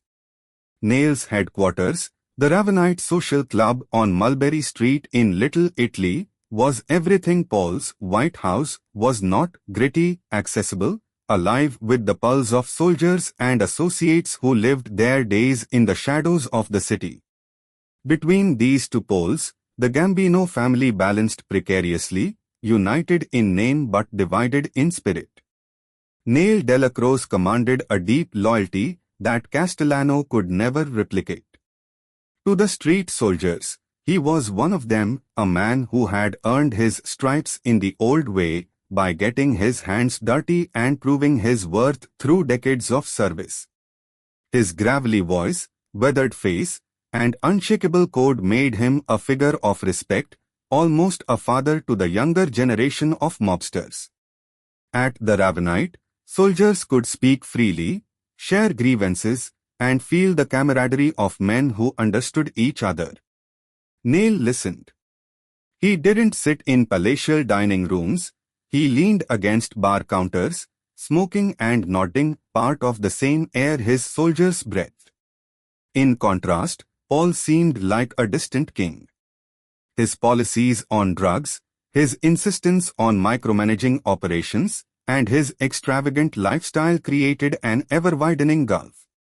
Soldiers who felt suffocated by Paul's rules often found themselves drifting toward Neil's orbit. He never openly defied Castellano, his loyalty to the Gambino family was unshakable, but his mere presence as an alternative voice created hope for those who resented the boss. Among the men who gravitated to Neil was John Gotti. Still a rising figure in the early 1980s, Gotti had already made his mark as a capable and ambitious captain. He embodied everything Paul despised: flashy, loud, and deeply tied to the drug trade. But he also embodied everything the street soldiers admired: fearless, charismatic, and willing to take risks. Gotti had grown up in the same streets many of them had, and he never let them forget it. Where Paul's mansion inspired resentment, Gotti's swagger inspired loyalty. Neil became Gotti's shield. As Castellano tightened his grip, issuing edicts from his mansion, Neil softened the blow. He reminded his followers to obey, to show respect to Paul, even if they disliked him. He acted as the bridge that kept the family from tearing itself apart in open conflict. Without Neil's steadying influence, it is likely the Gambino family would have fractured much sooner. But Neil was only one man, and even his immense influence could not erase the discontent brewing beneath the surface. The contrast between the Ravenite and the White House became a symbol of the family's division. Soldiers would gather at the Ravenite, venting their frustrations about Paul, knowing that Neil's silent nod meant he understood. Stories of Paul's arrogance, his affair with his maid, his obsession with wealth, his disdain for the street circulated endlessly. In these conversations, Gotti's name surfaced more and more. He was not yet openly positioning himself as Paul's rival, but his very presence offered an alternative vision of leadership. Where Paul distanced himself from his men, Gotti embraced them. Where Paul banned drugs, Gotti profited from them. Where Paul demanded deference, Gotti gave his soldiers a sense of brotherhood. Paul sensed the division, though perhaps not fully. He knew that Neil's faction respected him only out of obligation, not loyalty.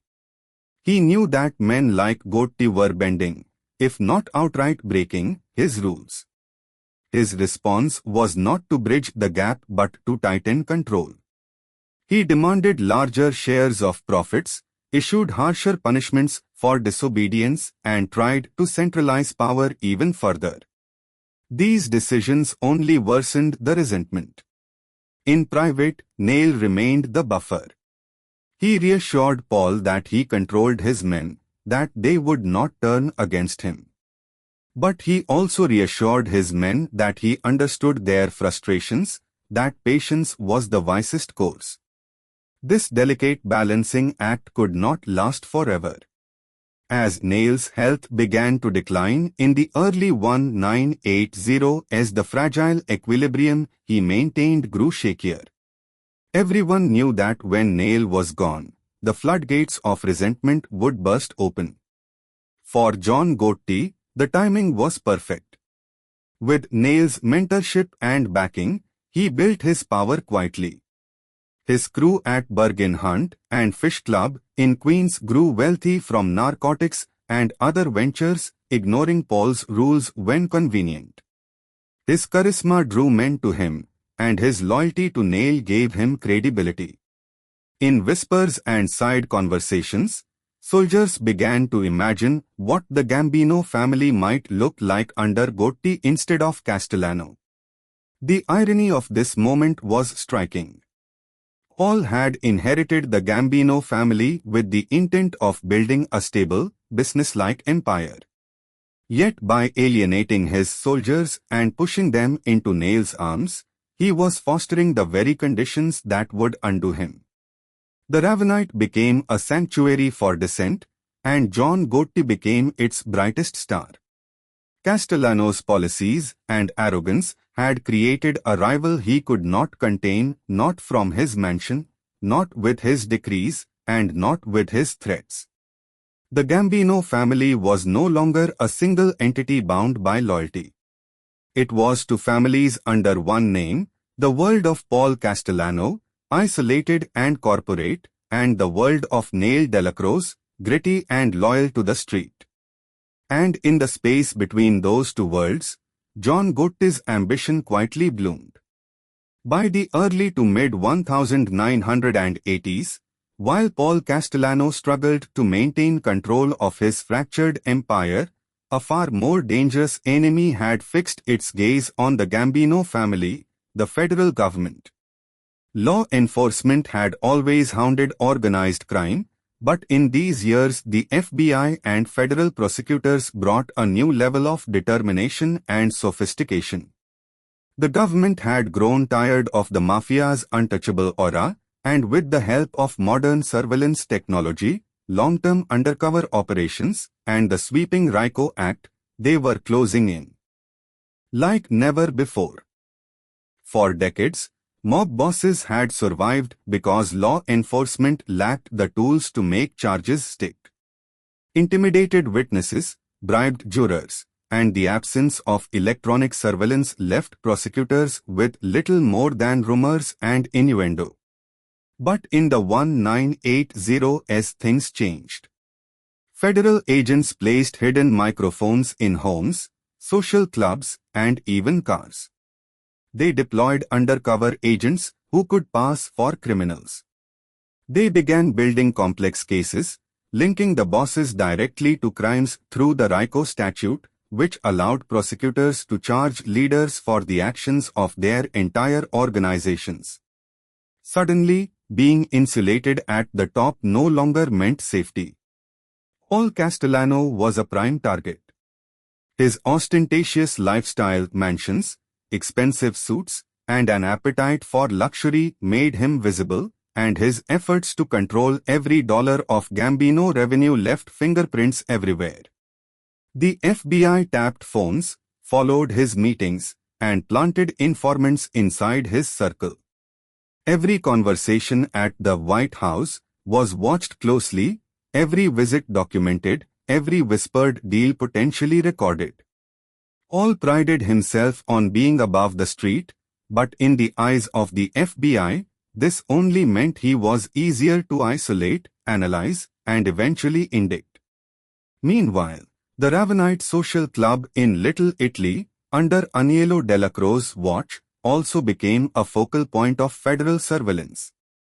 Agents spent countless hours outside the club, photographing comings and goings, identifying soldiers, associates, and meetings. The Ravenite became a gold mine of intelligence. Through constant observation, the FBI built charts of the Gambino hierarchy, mapping who reported to whom, who moved in which circles, and how money flowed upward. Even without wiretaps inside the club at that point, the sheer volume of information was invaluable. John Gotti and his crew were also under watch. Gotti's flamboyance attracted the attention of the press, but it also brought the eyes of federal agents. His bargain hunt and fish club in Queens was bugged, his phone lines tapped, his movements tracked. The FBI learned quickly that Gotti was deeply involved in narcotics, loan sharking, and gambling activities Paul had publicly forbidden. This created a dilemma for prosecutors. Should they pursue Paul as the insulated boss who managed the empire, or Gotti and others as the active, rule-breaking captains? The answer, eventually, would be both. By 1983, federal prosecutors had drafted sweeping indictments against organized crime bosses across New York. The commission case, led by Rudy Giuliani, sought to prove that the heads of the 5 families collectively controlled the Mafia and were responsible for decades of criminal activity. Paul Castellano was indicted as part of this landmark case.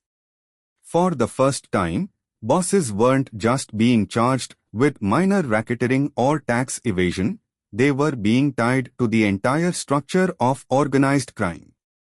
The wiretaps became the most devastating weapon. Hidden microphones captured Paul in his own home, discussing business matters he believed were safe from prying ears. He spoke of construction rackets, meat industry scams, and loan sharking operations. Every word was recorded and transcribed, each conversation a nail in his legal coffin. Unlike earlier generations of mob bosses who could deny involvement, Paul's own voice now betrayed him. The irony was cruel. His desire to run the Gambino family like a business, holding detailed conversations about deals and profits, created a treasure trove of evidence that would haunt him. The pressure was relentless. Castellano faced multiple indictments, ranging from racketeering to labor rackets to loan sharking conspiracies, and the weight of these charges began to shift the balance of power within the family.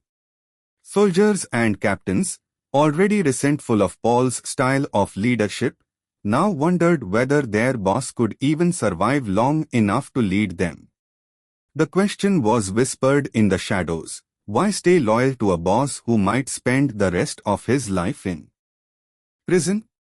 Meanwhile, law enforcement used the pressure of indictments to flip lower-level associates into informants. Faced with long prison sentences, men who once swore never to betray the Mafia began to talk. Some provided direct evidence of Gambino rackets. Others offered insights into the internal divide between Castellano and Gotti. The FBI pieced together a narrative not only of crimes, but of a family teetering on the edge of internal war. The media also played a role. Paul Castellano's indictment was widely reported, his image plastered on front pages. For a man who prized his dignity and sought respect as a businessman, the humiliation was unbearable. His empire was no longer quiet or shadowy, it was a spectacle, and every news report chipped away at his aura of invincibility. By contrast, Gotti's name began surfacing in the press as a brash, fearless figure rising within the ranks. To the public, Paul looked like a king under siege. Gotti looked like the outlaw prince waiting in the wings. By the mid-1980s, Federal investigations had done more than just threaten Paul Castellano's freedom, they had undermined his legitimacy within his own family. Facing trials on multiple fronts, distracted by lawyers and courtrooms, and isolated in his mansion, Paul was vulnerable. His soldiers grew restless. His captains whispered about alternatives. And in the Ravenite, John Gotti quietly calculated what the government's assault on Castellano might mean for his own ambitions. In the end, the FBI's relentless pursuit of Paul Castellano created the perfect storm. Federal pressure weakened his grip on power, amplified divisions within the Gambino family, and provided his enemies with both the justification and the opportunity to move against him. The government had set out to dismantle the Mafia. In Castellano's case, they unintentionally set the stage for one of the most infamous power shifts in mob history. By late 1985, the Gambino crime family stood on a fragile balance, and at the very heart of that balance was one man, Aniello Neil Delacroix. For years, Delacroix had been the glue that held together the increasingly fractured loyalties of the family. A soldier's soldier, a capo who had risen through decades of bloody underworld politics, he was both feared and revered. While Paul Castellano occupied the gilded mansion on Staten Island, Neil sat at the Ravenite Social Club in Little Italy, surrounded by captains and soldiers who trusted him more than their official boss. He was the bridge between the old guard and the restless younger generation, a man who could calm tempers and keep order. But in December of 1985, that bridge collapsed. Delacroix had been battling cancer, a quiet struggle he rarely spoke about publicly. Those close to him knew his health was failing, but in the Mafia, weakness was never shown. Even as his illness advanced, he continued to meet with men at the Ravenite, his gravelly voice carrying authority, his presence enough to silence disputes. To Gotti and many others, he was more than a mentor. He was a father figure, a living example of what a true mobster should be: loyal, tough, and bound by the code of omerta. When word spread on 2nd December 1985 that Aniello Delacroix had died, a profound silence seemed to fall over the Gambino family. The Ravenite was shrouded in mourning, its usual buzz of activity replaced with whispers of grief and uncertainty. Gotti and his closest allies sat in disbelief. The man who had always protected them from Castellano's wrath was gone. With Neil alive, Gotti had room to maneuver. With Neil dead, Castellano's power or his attempts at it would now be unopposed. The balance that had kept Gotti's rebellion in check had vanished overnight. The timing could not have been worse. Castellano, already facing multiple indictments, was widely resented for his business-first leadership style, his isolation in the mansion, and his obsession with controlling every dollar that passed through the Gambino rackets. For street guys like Gotti, Neil had been the reason they didn't move against Paul earlier. Out of respect for Delacroix, they waited. But now, respect no longer tied their hands. Delacroix's funeral was a gathering of the underworld, a solemn event where Mafia tradition was on full display. Dozens of Gambino members attended, along with figures from other families who came to pay respects. Federal agents, of course, were watching closely, cameras clicking as wise guys lined the streets. They knew funerals offered glimpses into hierarchy, who stood where, who whispered to whom, who seemed to command attention. One thing was clear at that funeral: Paul Castellano's absence. For a boss to skip the funeral of his underboss was a grave insult, one that reverberated through every corner of the Gambino family. Castellano offered excuses, citing fears of FBI surveillance and his own health, but few believed him. In the eyes of many, it wasn't fear that kept him away, it was arrogance. By not honoring Delacroix, Paul alienated the very faction Neil had held in check. To Gotti's crew, it was the final straw, proof that Castellano saw himself above the traditions of Cosa Nostra. Inside the Ravenite in the days following Delacroix's death, the mood was electric with possibility. Gotti, Gravano, and others spoke quietly but urgently. The absence of Neil created a vacuum, and they knew Paul would attempt to fill it with loyalists of his own choosing. The fear among the Bergin crew was that Castellano might try to reshuffle the hierarchy, perhaps even demote or eliminate those he distrusted. For men like Gotti, who had already violated Paul's edicts by dabbling in heroin profits, the danger was real. In fact, rumors swirled that Paul intended to call a meeting with key captains, including Gotti, to confront them about drug involvement. In the Mafia, being accused of dealing heroin under a boss who forbade it was often a death sentence. Without Neil alive to protect him, Gotti believed his life was hanging by a thread. The clock was ticking, and the only way to survive, in his mind, was to strike first. The death of Aniello Delacroix thus became more than the loss of a respected underboss. It was the trigger that set into motion one of the most dramatic power shifts in Mafia history. With Neil gone, Castellano was exposed, unpopular, and isolated. Gotti, by contrast, was emboldened, supported by captains who shared his grievances and soldiers who admired his style. Delacroix had kept the family from tearing itself apart. Without him, the divisions widened into open cracks. Even among the older generation, men who would never have openly defied Paul began to reconsider their loyalties. Many had respected Delacroix's word more than Castellano's. With his death, there was no longer a buffer between the mansion and the street.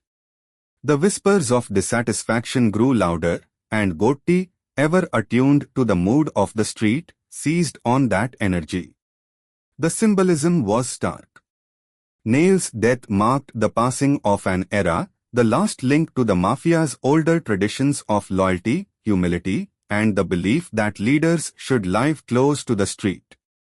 Paul Castellano represented something new and alien, a corporate-style mafia that valued business efficiency over personal loyalty, insulation over presence. For Gotti and his men, the choice was clear. They would not follow Castellano's model. They would avenge Neil's memory by restoring what they saw as the true spirit of the mob, even if it meant bloodshed. In the weeks following the funeral, Castellano tried to assert control, but every move he made seemed clumsy and tone-deaf.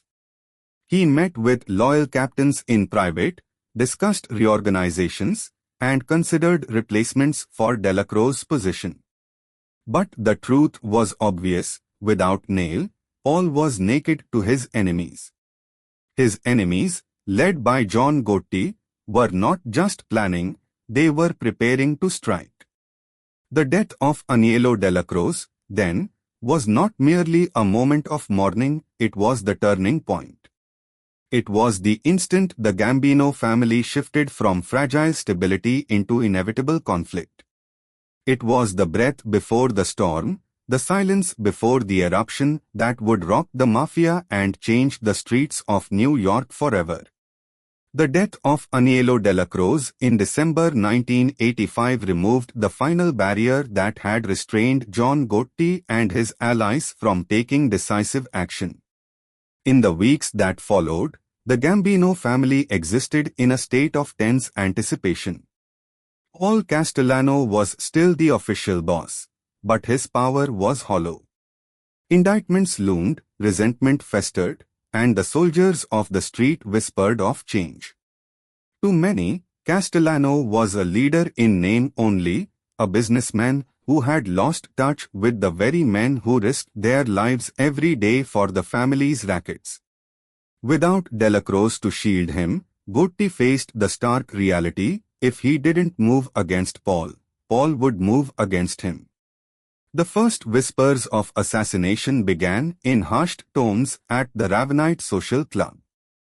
Gotti, Sammy the Bull Gravano, Frank De Sicco, and Joseph Joe Piney Armon met under the cover of late nights, weighing risks and opportunities. The conversations were measured but urgent. Castellano had called for meetings with his captains to discuss drug involvement, and Gotti knew what that meant. A confrontation was coming. Under Castellano's rules, drug trafficking was forbidden, and violation could mean death. Gotti's crew was already deeply involved in heroin and narcotics, and he had no illusions: if Paul summoned him, it would likely be a death sentence. For Gotti, the choice was binary: strike first or be buried.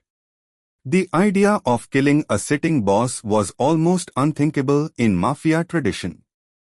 To assassinate a don required not only courage but also careful justification.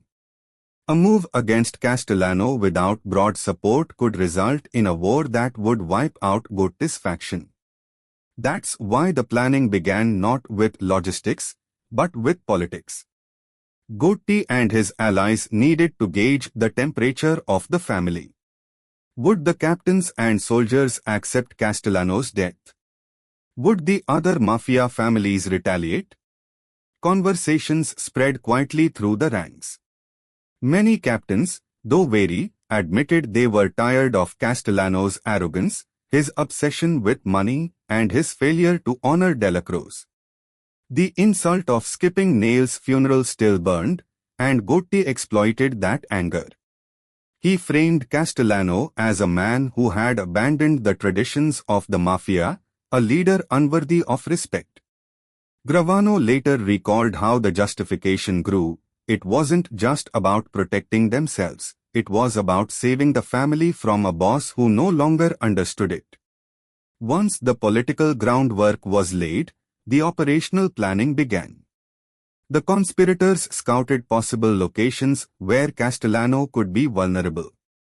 All was cautious, traveling with bodyguards, usually staying close to his mansion. But even bosses had routines. One of those routines was dining at Sparks Steakhouse in Midtown Manhattan, a popular restaurant where Castellano frequently met with associates. It was public, busy, and in the heart of the city. Paradoxically, this made it the perfect place. A hit there would be shocking, unmissable, and symbolic.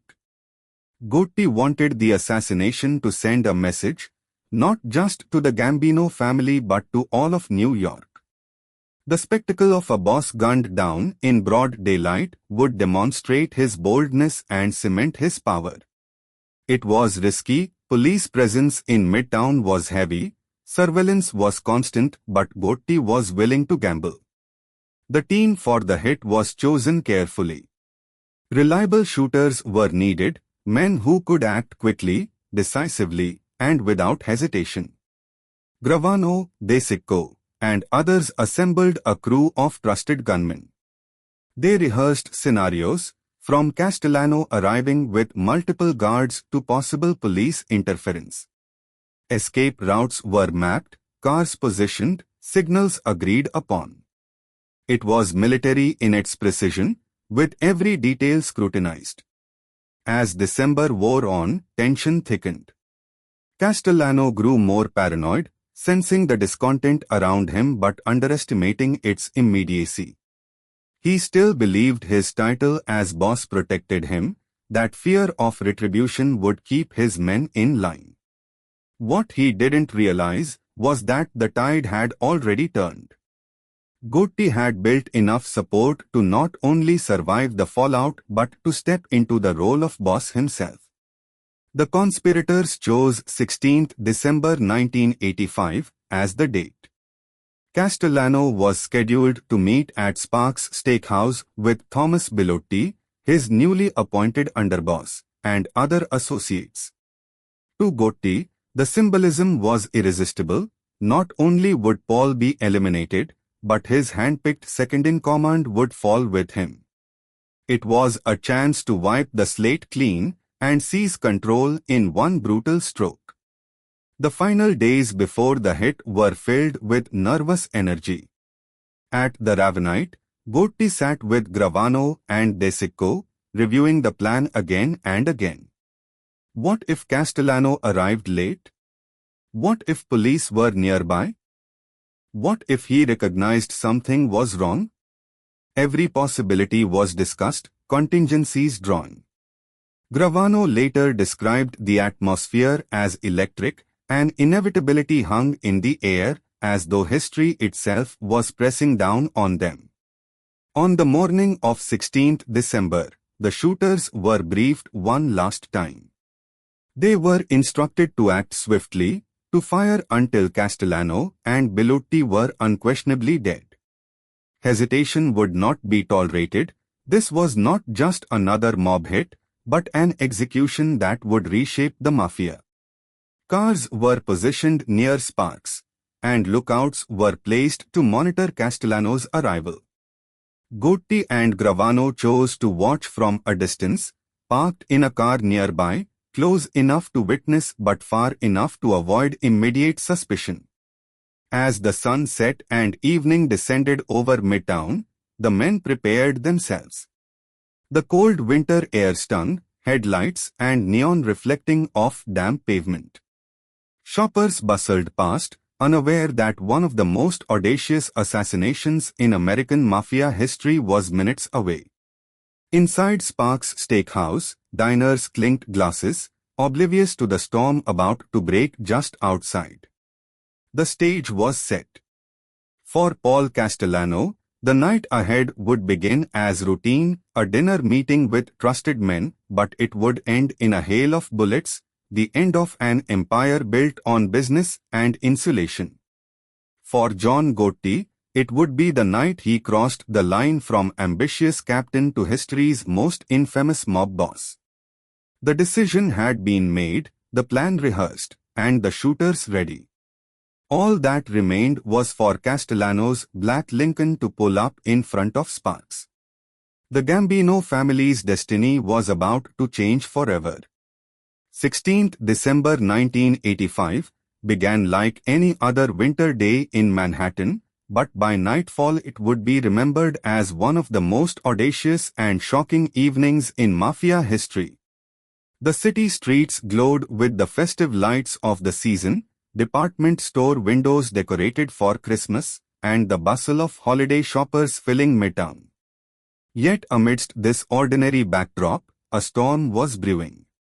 Sparks' Steakhouse, an upscale restaurant on East 46th Street, would become the stage for an execution that shattered the illusion of invincibility surrounding Mafia bosses.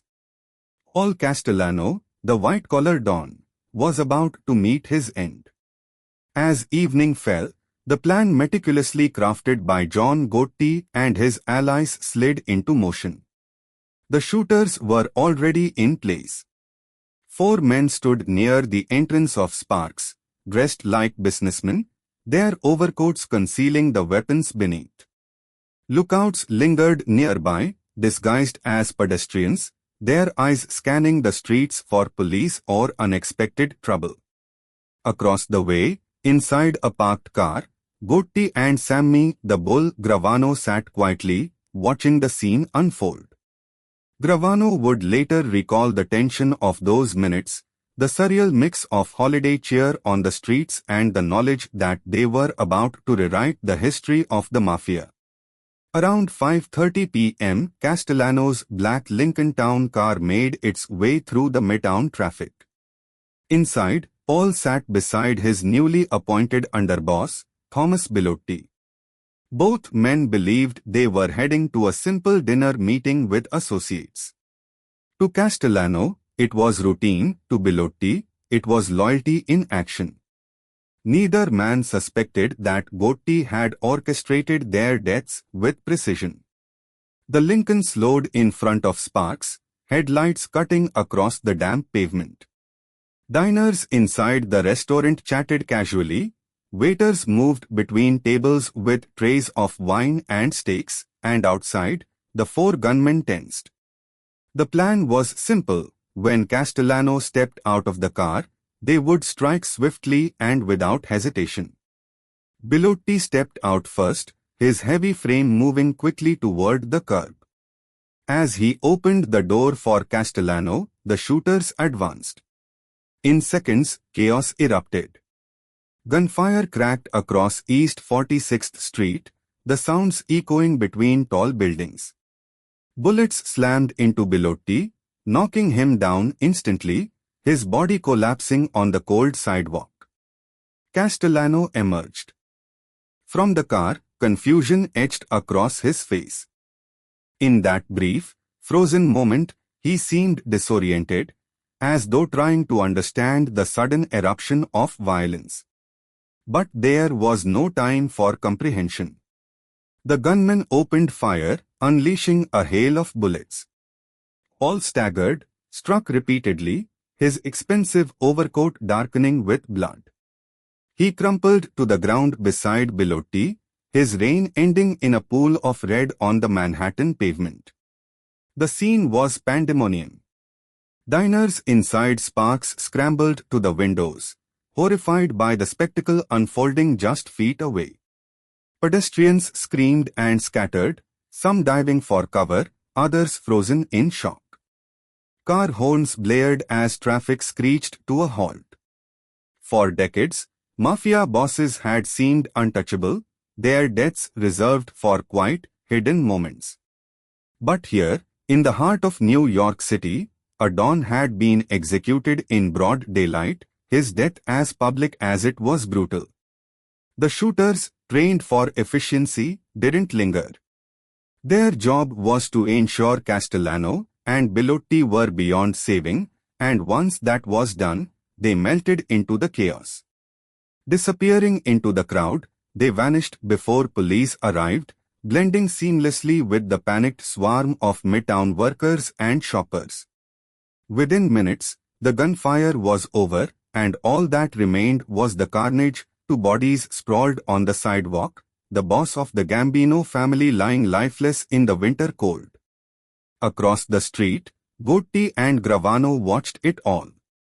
Gravano later described the surreal calm of that moment, how Gotti sat back in his seat, quietly observing the end of Castellano's reign. Gotti's expression was not one of fear or regret, but of satisfaction. In that instant, the Gambino family's leadership shifted, though no formal words had yet been spoken. Castellano was gone, and Gotti had engineered the most daring coup in Mafia history. When police arrived, the scene was already sealed in infamy. Flashbulbs popped as news photographers captured images of Castellano's body sprawled on the pavement. Newspapers the next morning would splash the photos across front pages, shocking the city and the nation. The headlines spoke of a Mafia boss executed in the open, a brazen act of defiance that challenged the very idea of law and order in New York. The symbolism of the assassination could not be ignored.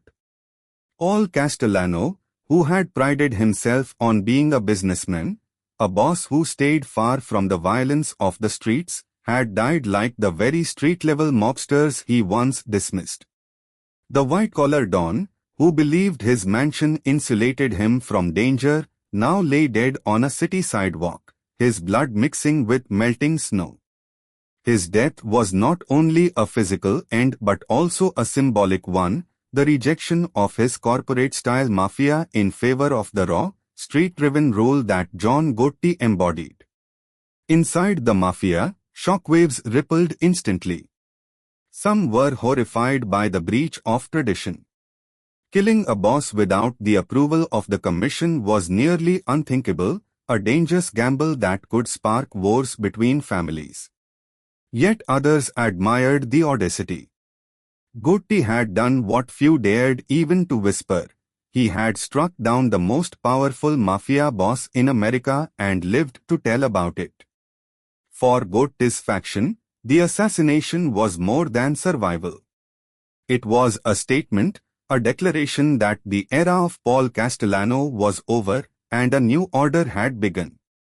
Within hours, word spread through the Gambino ranks: the boss was dead, Gotti had pulled the strings, and nothing would ever be the same.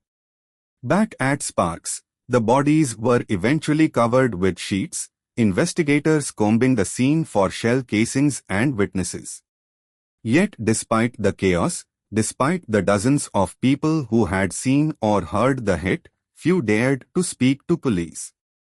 Fear of mafia retribution silenced witnesses, just as it had for decades.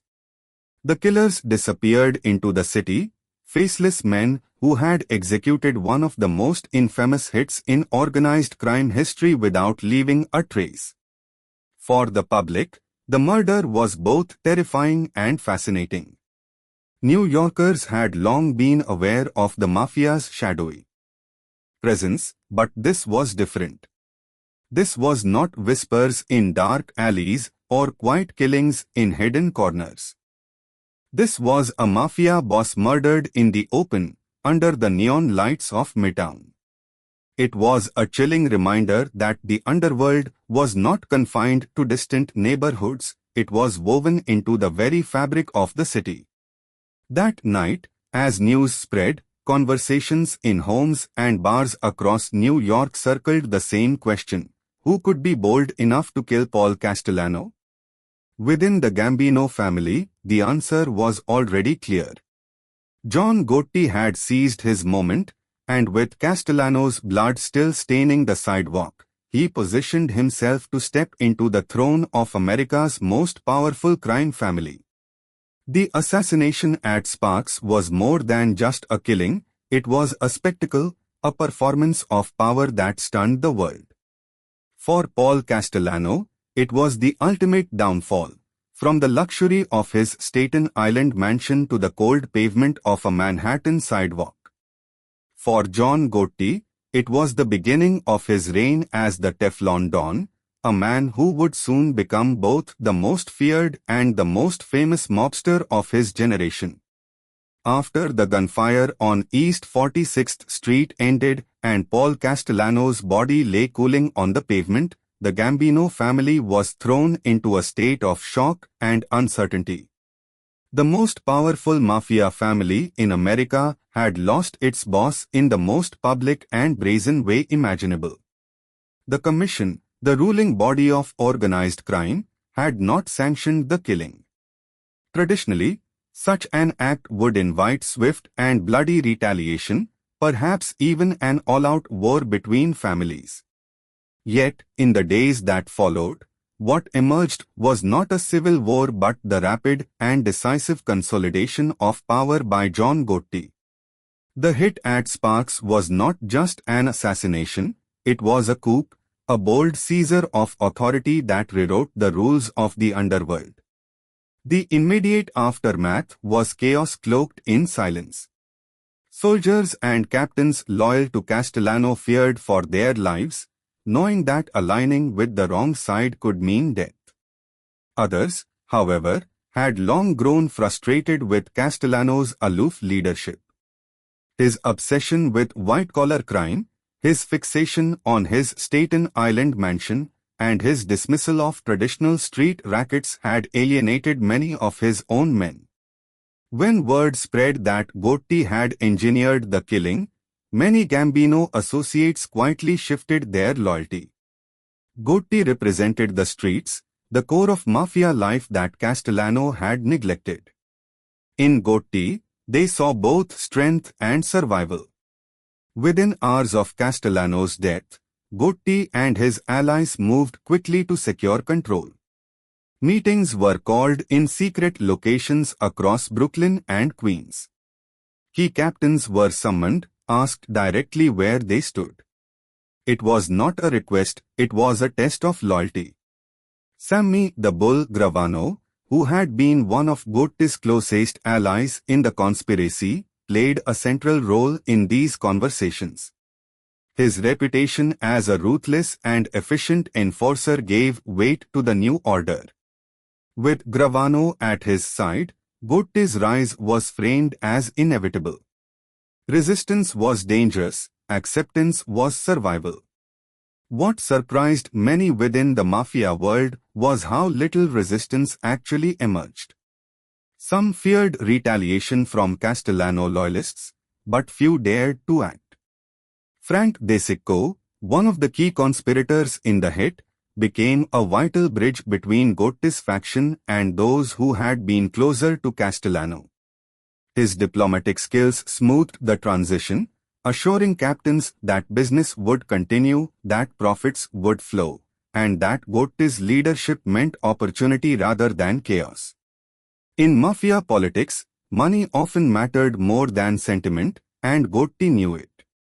He promised that under his rule, the Gambinos would thrive. The commission, however, was a different matter. By killing Castellano without permission, Gotti had violated one of the sacred laws of Cosa Nostra. Bosses like Vincent the Chin Gigante of the Genovese family and Anthony Tony Dux Corallo of the Lachis family were furious. They saw Gotti's move as reckless, a dangerous precedent that undermined the authority of the commission itself. In the old days, such a breach might have sparked a mafia war. But Gotti had calculated well. Castellano had few true allies among the other bosses, and his removal, though shocking, also solved problems for them. He had been unpredictable, overly ambitious, and too close to legitimate business. For some, his death was quietly convenient. Behind the scenes, emissaries were sent to smooth the waters. Gotti and his allies argued that Castellano's leadership had weakened the family, that the rank and file no longer respected him, and that his death was necessary to prevent further decline. They promised the commission stability, discipline, and profits under Gotti's rule. It was a gamble, but it worked. The bosses grumbled, but they did not retaliate. Gotti had pulled off the unthinkable. He had murdered a sitting boss without commission approval and lived not only to tell the tale but to take the throne. By the end of December 1985, less than 2 weeks after Castellano's assassination, John Gotti had become the undisputed boss of the Gambino family. His formal coronation was quiet, held in a Brooklyn social club, but the significance was monumental. The Gambinos, the most powerful of New York's 5 families, now belonged to Gotti.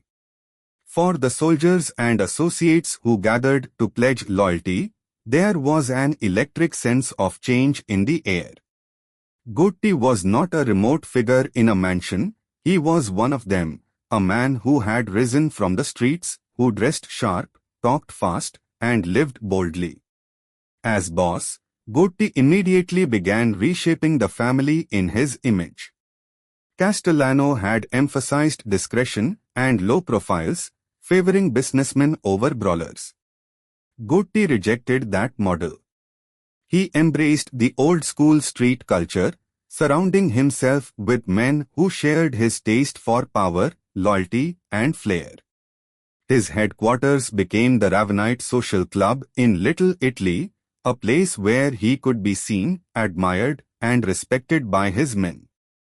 Gotti wanted visibility, not invisibility. To him, power meant not just control but presence, the aura of being untouchable. The media took notice quickly. The assassination at Sparks was still fresh in the public imagination, and soon Gotti's name began to surface in newspapers and television reports. He was described as the prime suspect in Castellano's death, but investigators had little to pin on him. Witnesses were too afraid to talk, and evidence was scarce. For Gotti, this was the beginning of his reputation as the Teflon Don, a boss who could openly defy the law and yet remain untouchable in court. Internally, Gotti's rise was also about control and fear. He rewarded loyalty with opportunities, giving trusted allies more lucrative rackets and influence. But betrayal or hesitation was not tolerated. Those who might have opposed him found themselves sidelined or eliminated. Gotti's leadership style was both charismatic and ruthless. He was a man who inspired admiration and fear in equal measure, the twin pillars of Mafia authority. In the weeks after Castellano's death, Gotti carefully consolidated his power, ensuring that no rival could emerge. He strengthened his inner circle, men like Gravano, De Sicco, and others who had helped orchestrate the hit, while also extending olive branches to captains who had been unsure. He spoke of unity, profits, and loyalty, promising that under his rule the Gambinos would be stronger than ever. Many believed him. Others simply had no choice. The murder at Sparks had been a gamble, but Gotti had played his cards with precision. By the time the holiday season ended and the city returned to its normal rhythm, the Gambino family had a new boss, and his name was on everyone's lips. The man who had dared to kill Paul Castellano in broad daylight now stood at the head of America's most powerful crime family. For law enforcement, Gotti's rise was a nightmare. Investigators had watched Castellano's murder with disbelief, but they also recognized the danger of Gotti's charisma. Unlike his predecessor, Gotti did not hide in a mansion or conduct business quietly. He thrived on attention, and that attention made him both a target and a legend. To the FBI and NYPD, the new boss was not just another gangster, he was a symbol of defiance, a man who embodied the arrogance and resilience of the Mafia itself.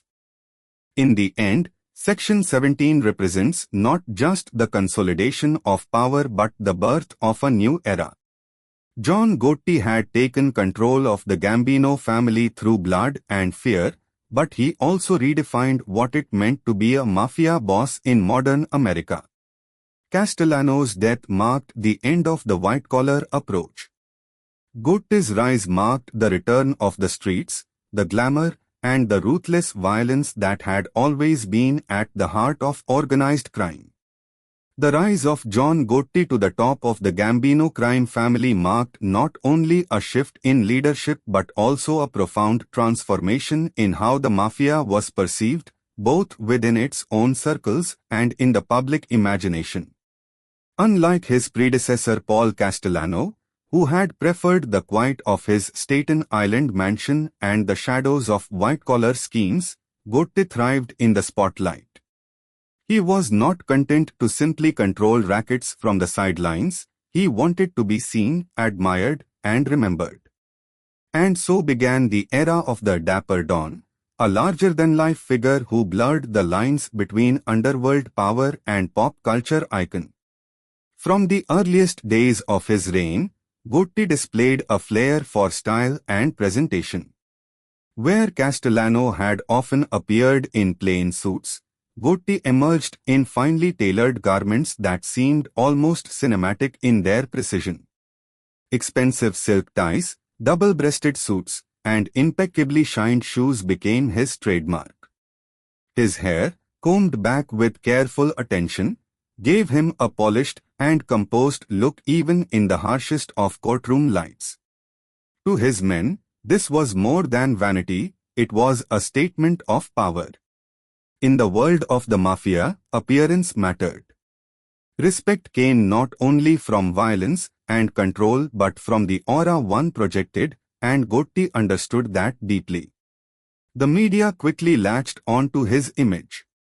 Reporters, eager to capture the drama of the Mafia, found in Gotti the perfect subject. He was photogenic, confident, and often willing to give the kind of smirks or sharp looks that made front-page news. Unlike other mobsters who scurried away from cameras, Gotti embraced them. Walking into court, he looked less like a man facing criminal charges and more like a movie star attending a premiere. Tabloids splashed his pictures across covers, and the nickname Dapper Don was born. Soon, Gotti was not just a mob boss but a cultural figure, a man whose face was as recognizable as that of politicians or Hollywood actors. This fame carried a dual edge. On one hand, it gave Gotti a reputation that amplified his authority within the Mafia. Soldiers and associates were proud to serve under a boss who commanded not only fear on the streets but fascination in the newspapers. The public attention reinforced his image as untouchable, a man who defied the government and strutted through life unscathed. On the other hand, it drew intense scrutiny from law enforcement. The FBI, already shaken by the brazen murder of Castellano, now found themselves staring at a new target who seemed almost to dare them to come after him. Gotti's swagger, his visibility, and his apparent immunity to conviction made him both a law enforcement obsession and a symbol of frustration. Courtrooms became stages where Gotti's persona truly flourished. Time and again, prosecutors attempted to pin serious charges on him: racketeering, conspiracy, even murder, but witnesses disappeared, jurors were influenced, and cases collapsed. Each acquittal fueled the legend. Newspapers began calling him the Teflon Don, noting how charges slid off him like eggs from a non-stick pan. Gotti seemed invincible, and the public, even those with no connection to the Mafia, couldn't help but watch. In a city grappling with crime and corruption, Gotti became a paradoxical figure, both a feared criminal and a folk hero of sorts, admired for his bold defiance of authority. Inside the Gambino family, Gotti's media presence created a powerful sense of pride but also a new kind of vulnerability. Older mobsters, men who had grown up under the strict codes of secrecy, were unsettled by his flamboyance. Traditionally, Mafia bosses valued invisibility, blending into the fabric of the city and avoiding unnecessary attention. But Gotti thrived on the opposite. He cultivated visibility as though it were armor, believing that his public image would intimidate rivals and inspire loyalty. For a time, he was right. The Ravenite Social Club in Little Italy became the beating heart of his empire, a place where associates gathered not just for business but to bask in the presence of the Dapper Don himself. Walking into the Ravenite, one would find a scene almost theatrical. Gotti would hold court, surrounded by trusted captains and soldiers, dressed impeccably, radiating authority. He laughed, joked, and gave orders with the kind of casual confidence that left no doubt about who was in charge. For his men, these moments were affirmations, they were part of something larger, something glamorous. For outsiders, the whispers of such gatherings only added to Gotti's myth. The idea of a boss so visible, so confident, and so untouchable fascinated the city. Television crews began following his trials like soap operas. Each time Gotti walked into a courtroom, spectators lined the streets. Women admired his style, men respected his toughness. The narrative painted him as a rebel against an overreaching government, a man who refused to bow. Even those who despised organized crime found themselves drawn to the spectacle. He was, in many ways, a living contradiction, a ruthless gangster cloaked in charm, a criminal who seemed to relish the role of celebrity. Yet, beneath the glamour, cracks began to form. His obsession with image, while intoxicating, came at a cost. Law enforcement intensified their efforts, bugging the Ravenite Social Club and monitoring his every move. Rivals within the Mafia, though subdued, quietly questioned whether his visibility would bring too much heat on the family. Some feared that Gotti's flamboyance, rather than securing the Gambino's future, might invite disaster. But for the time being, the allure of the dapper Don outweighed the risks. The cultural impact of Gotti's persona was undeniable. He appeared in news cycles with the regularity of celebrities and politicians. Magazine covers portrayed him as the stylish mob boss who laughed in the face of the law. Movies and television shows began to draw inspiration from his life, further blending the lines between fact and fiction. To the average New Yorker, Gotti was not just a criminal figure, he was a symbol of defiance, power, and mystique. For Gotti himself, the attention was addictive. He enjoyed the cameras, the coverage, the whispered admiration. He once remarked that he wanted to be remembered, and in many ways, his strategy was working. Unlike Castellano, whose name faded quickly outside mafia circles, Gotti ensured his place in both criminal and cultural history. But fame is a double-edged sword. The same spotlight that elevated him also illuminated every move he made. Investigators were patient, determined to pierce the armor of the dapper Don. And though Gotti could not yet see it, the seeds of his eventual downfall were being sown in the very visibility he adored. For now, however, the legend was still building. In the eyes of his men, his community, and even many strangers across the nation, John Gotti was not just a mafia boss, he was a myth made flesh, the dapper Don who turned crime into spectacle and lived as though he were untouchable. By the late 1980s, as the legend of John Gotti seemed unshakable.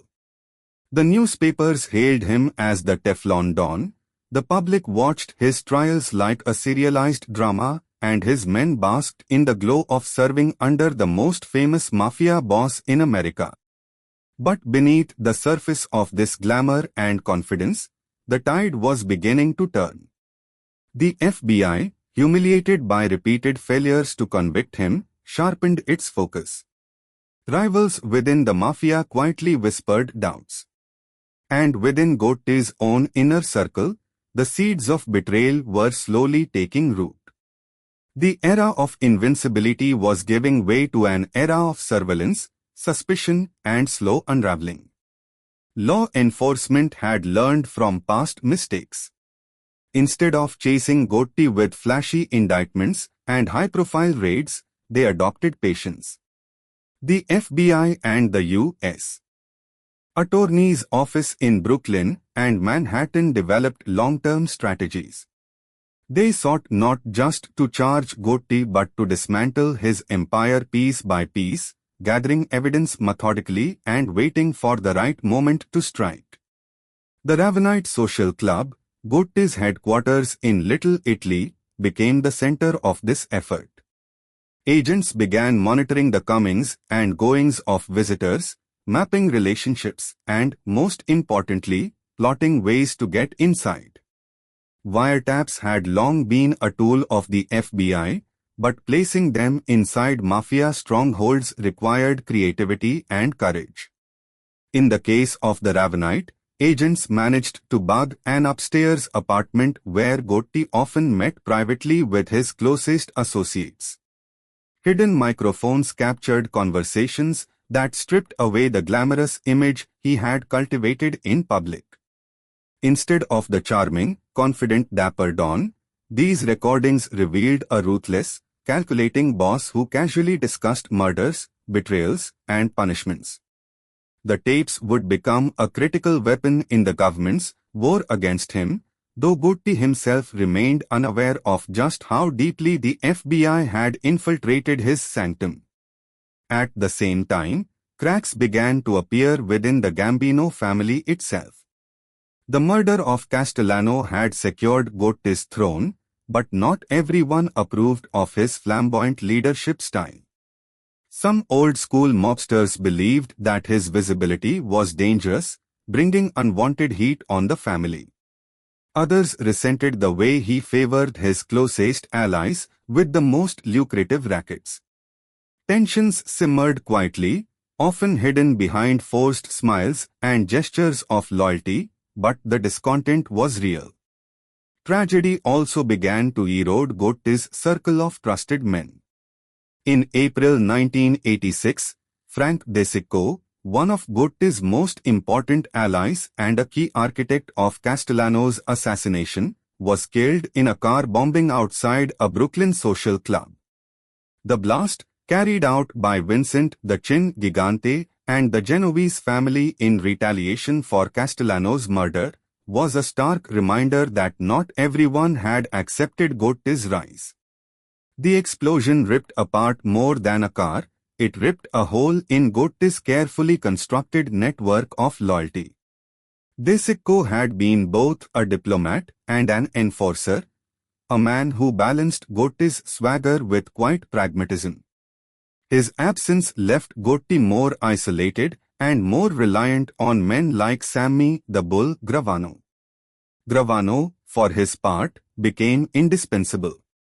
He was Gotti's underboss, his confidant, and often the one who translated Gotti's ambitious visions into practical action. Gravano was feared and respected, a man who had proven his loyalty during the Castellano hit and in the years that followed. Yet even Gravano began to notice the dangerous shift in Gotti's leadership. The boss's obsession with style and public image often overshadowed the core business of the Mafia. Meetings at the Ravenite were increasingly filled with talk of appearances and reputation rather than discreet management of rackets.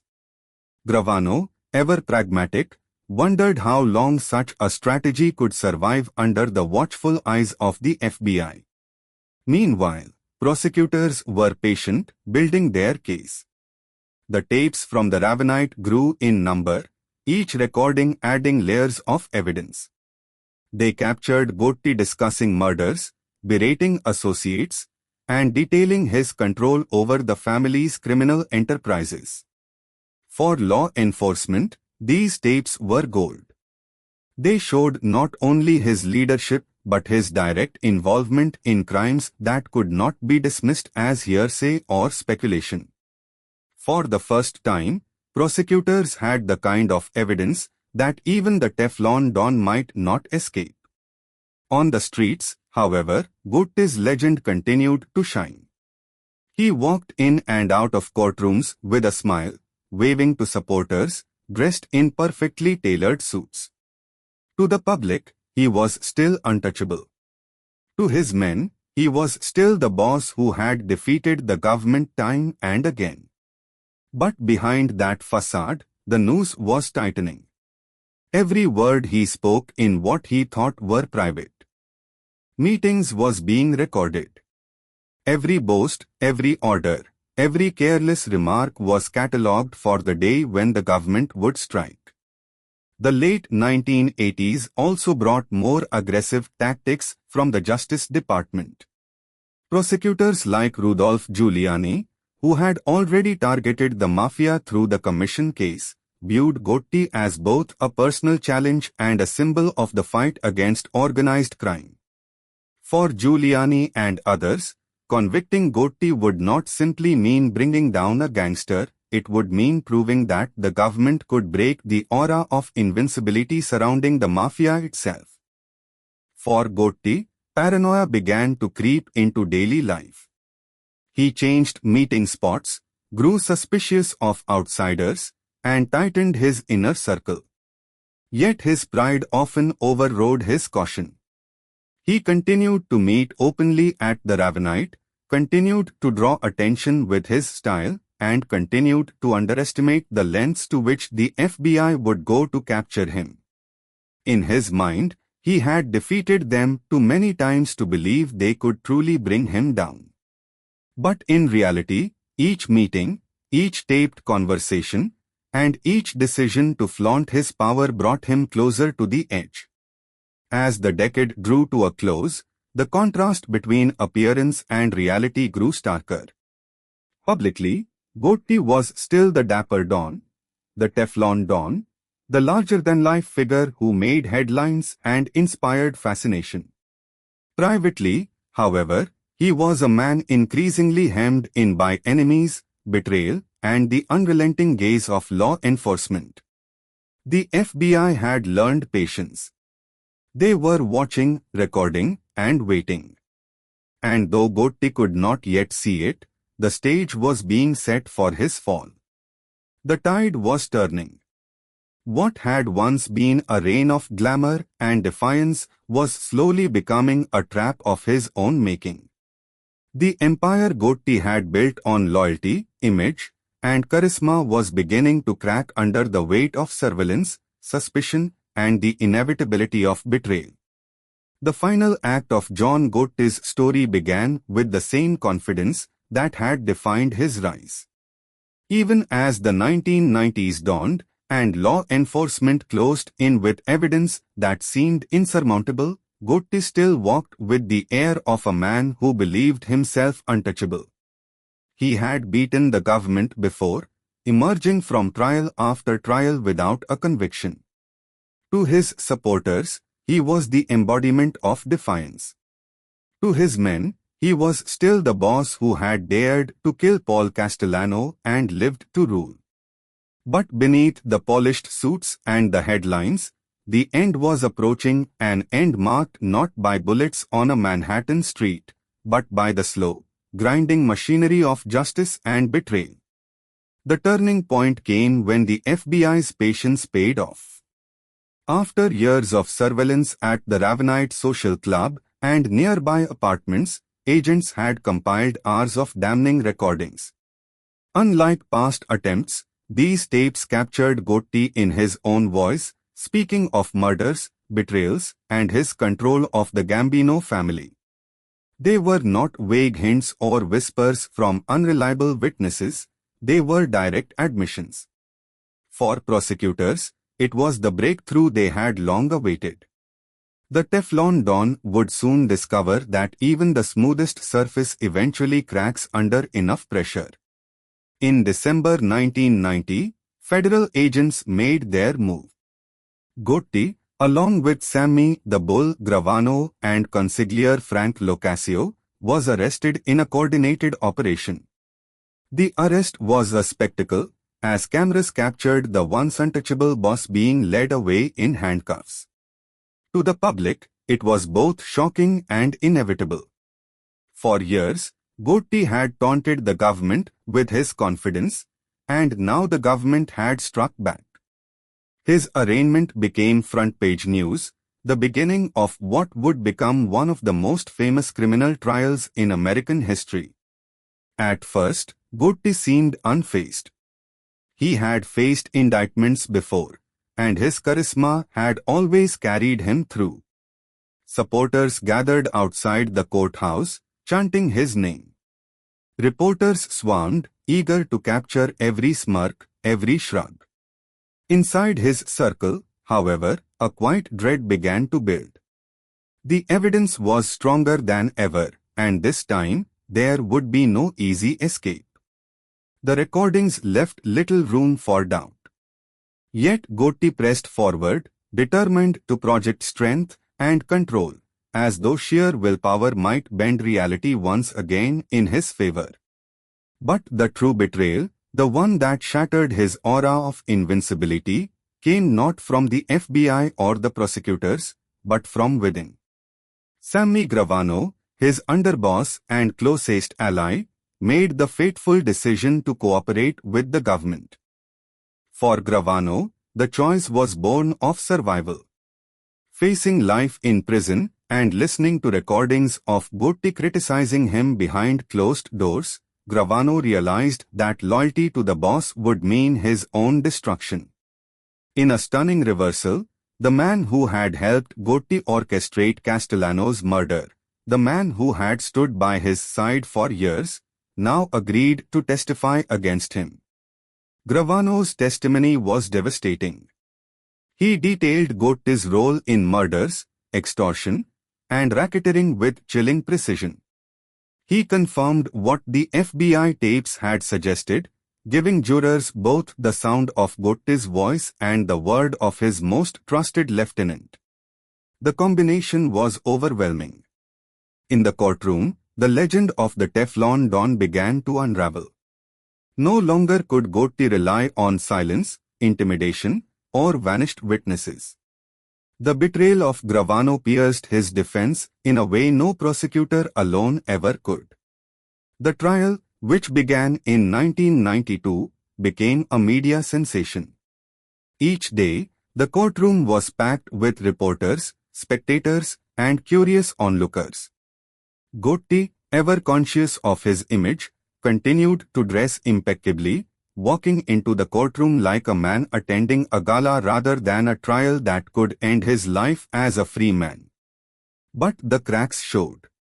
His smirks seemed forced, his confidence strained. For the first time, he was not dictating the narrative. The government was. On 2nd April 1992, the verdict came down. John Gotti was convicted on all counts, including murder, racketeering, and conspiracy. The sentence was life in prison without the possibility of parole. The courtroom erupted in a mix of shock, satisfaction, and finality. For the government, it was the ultimate victory, the culmination of years of effort.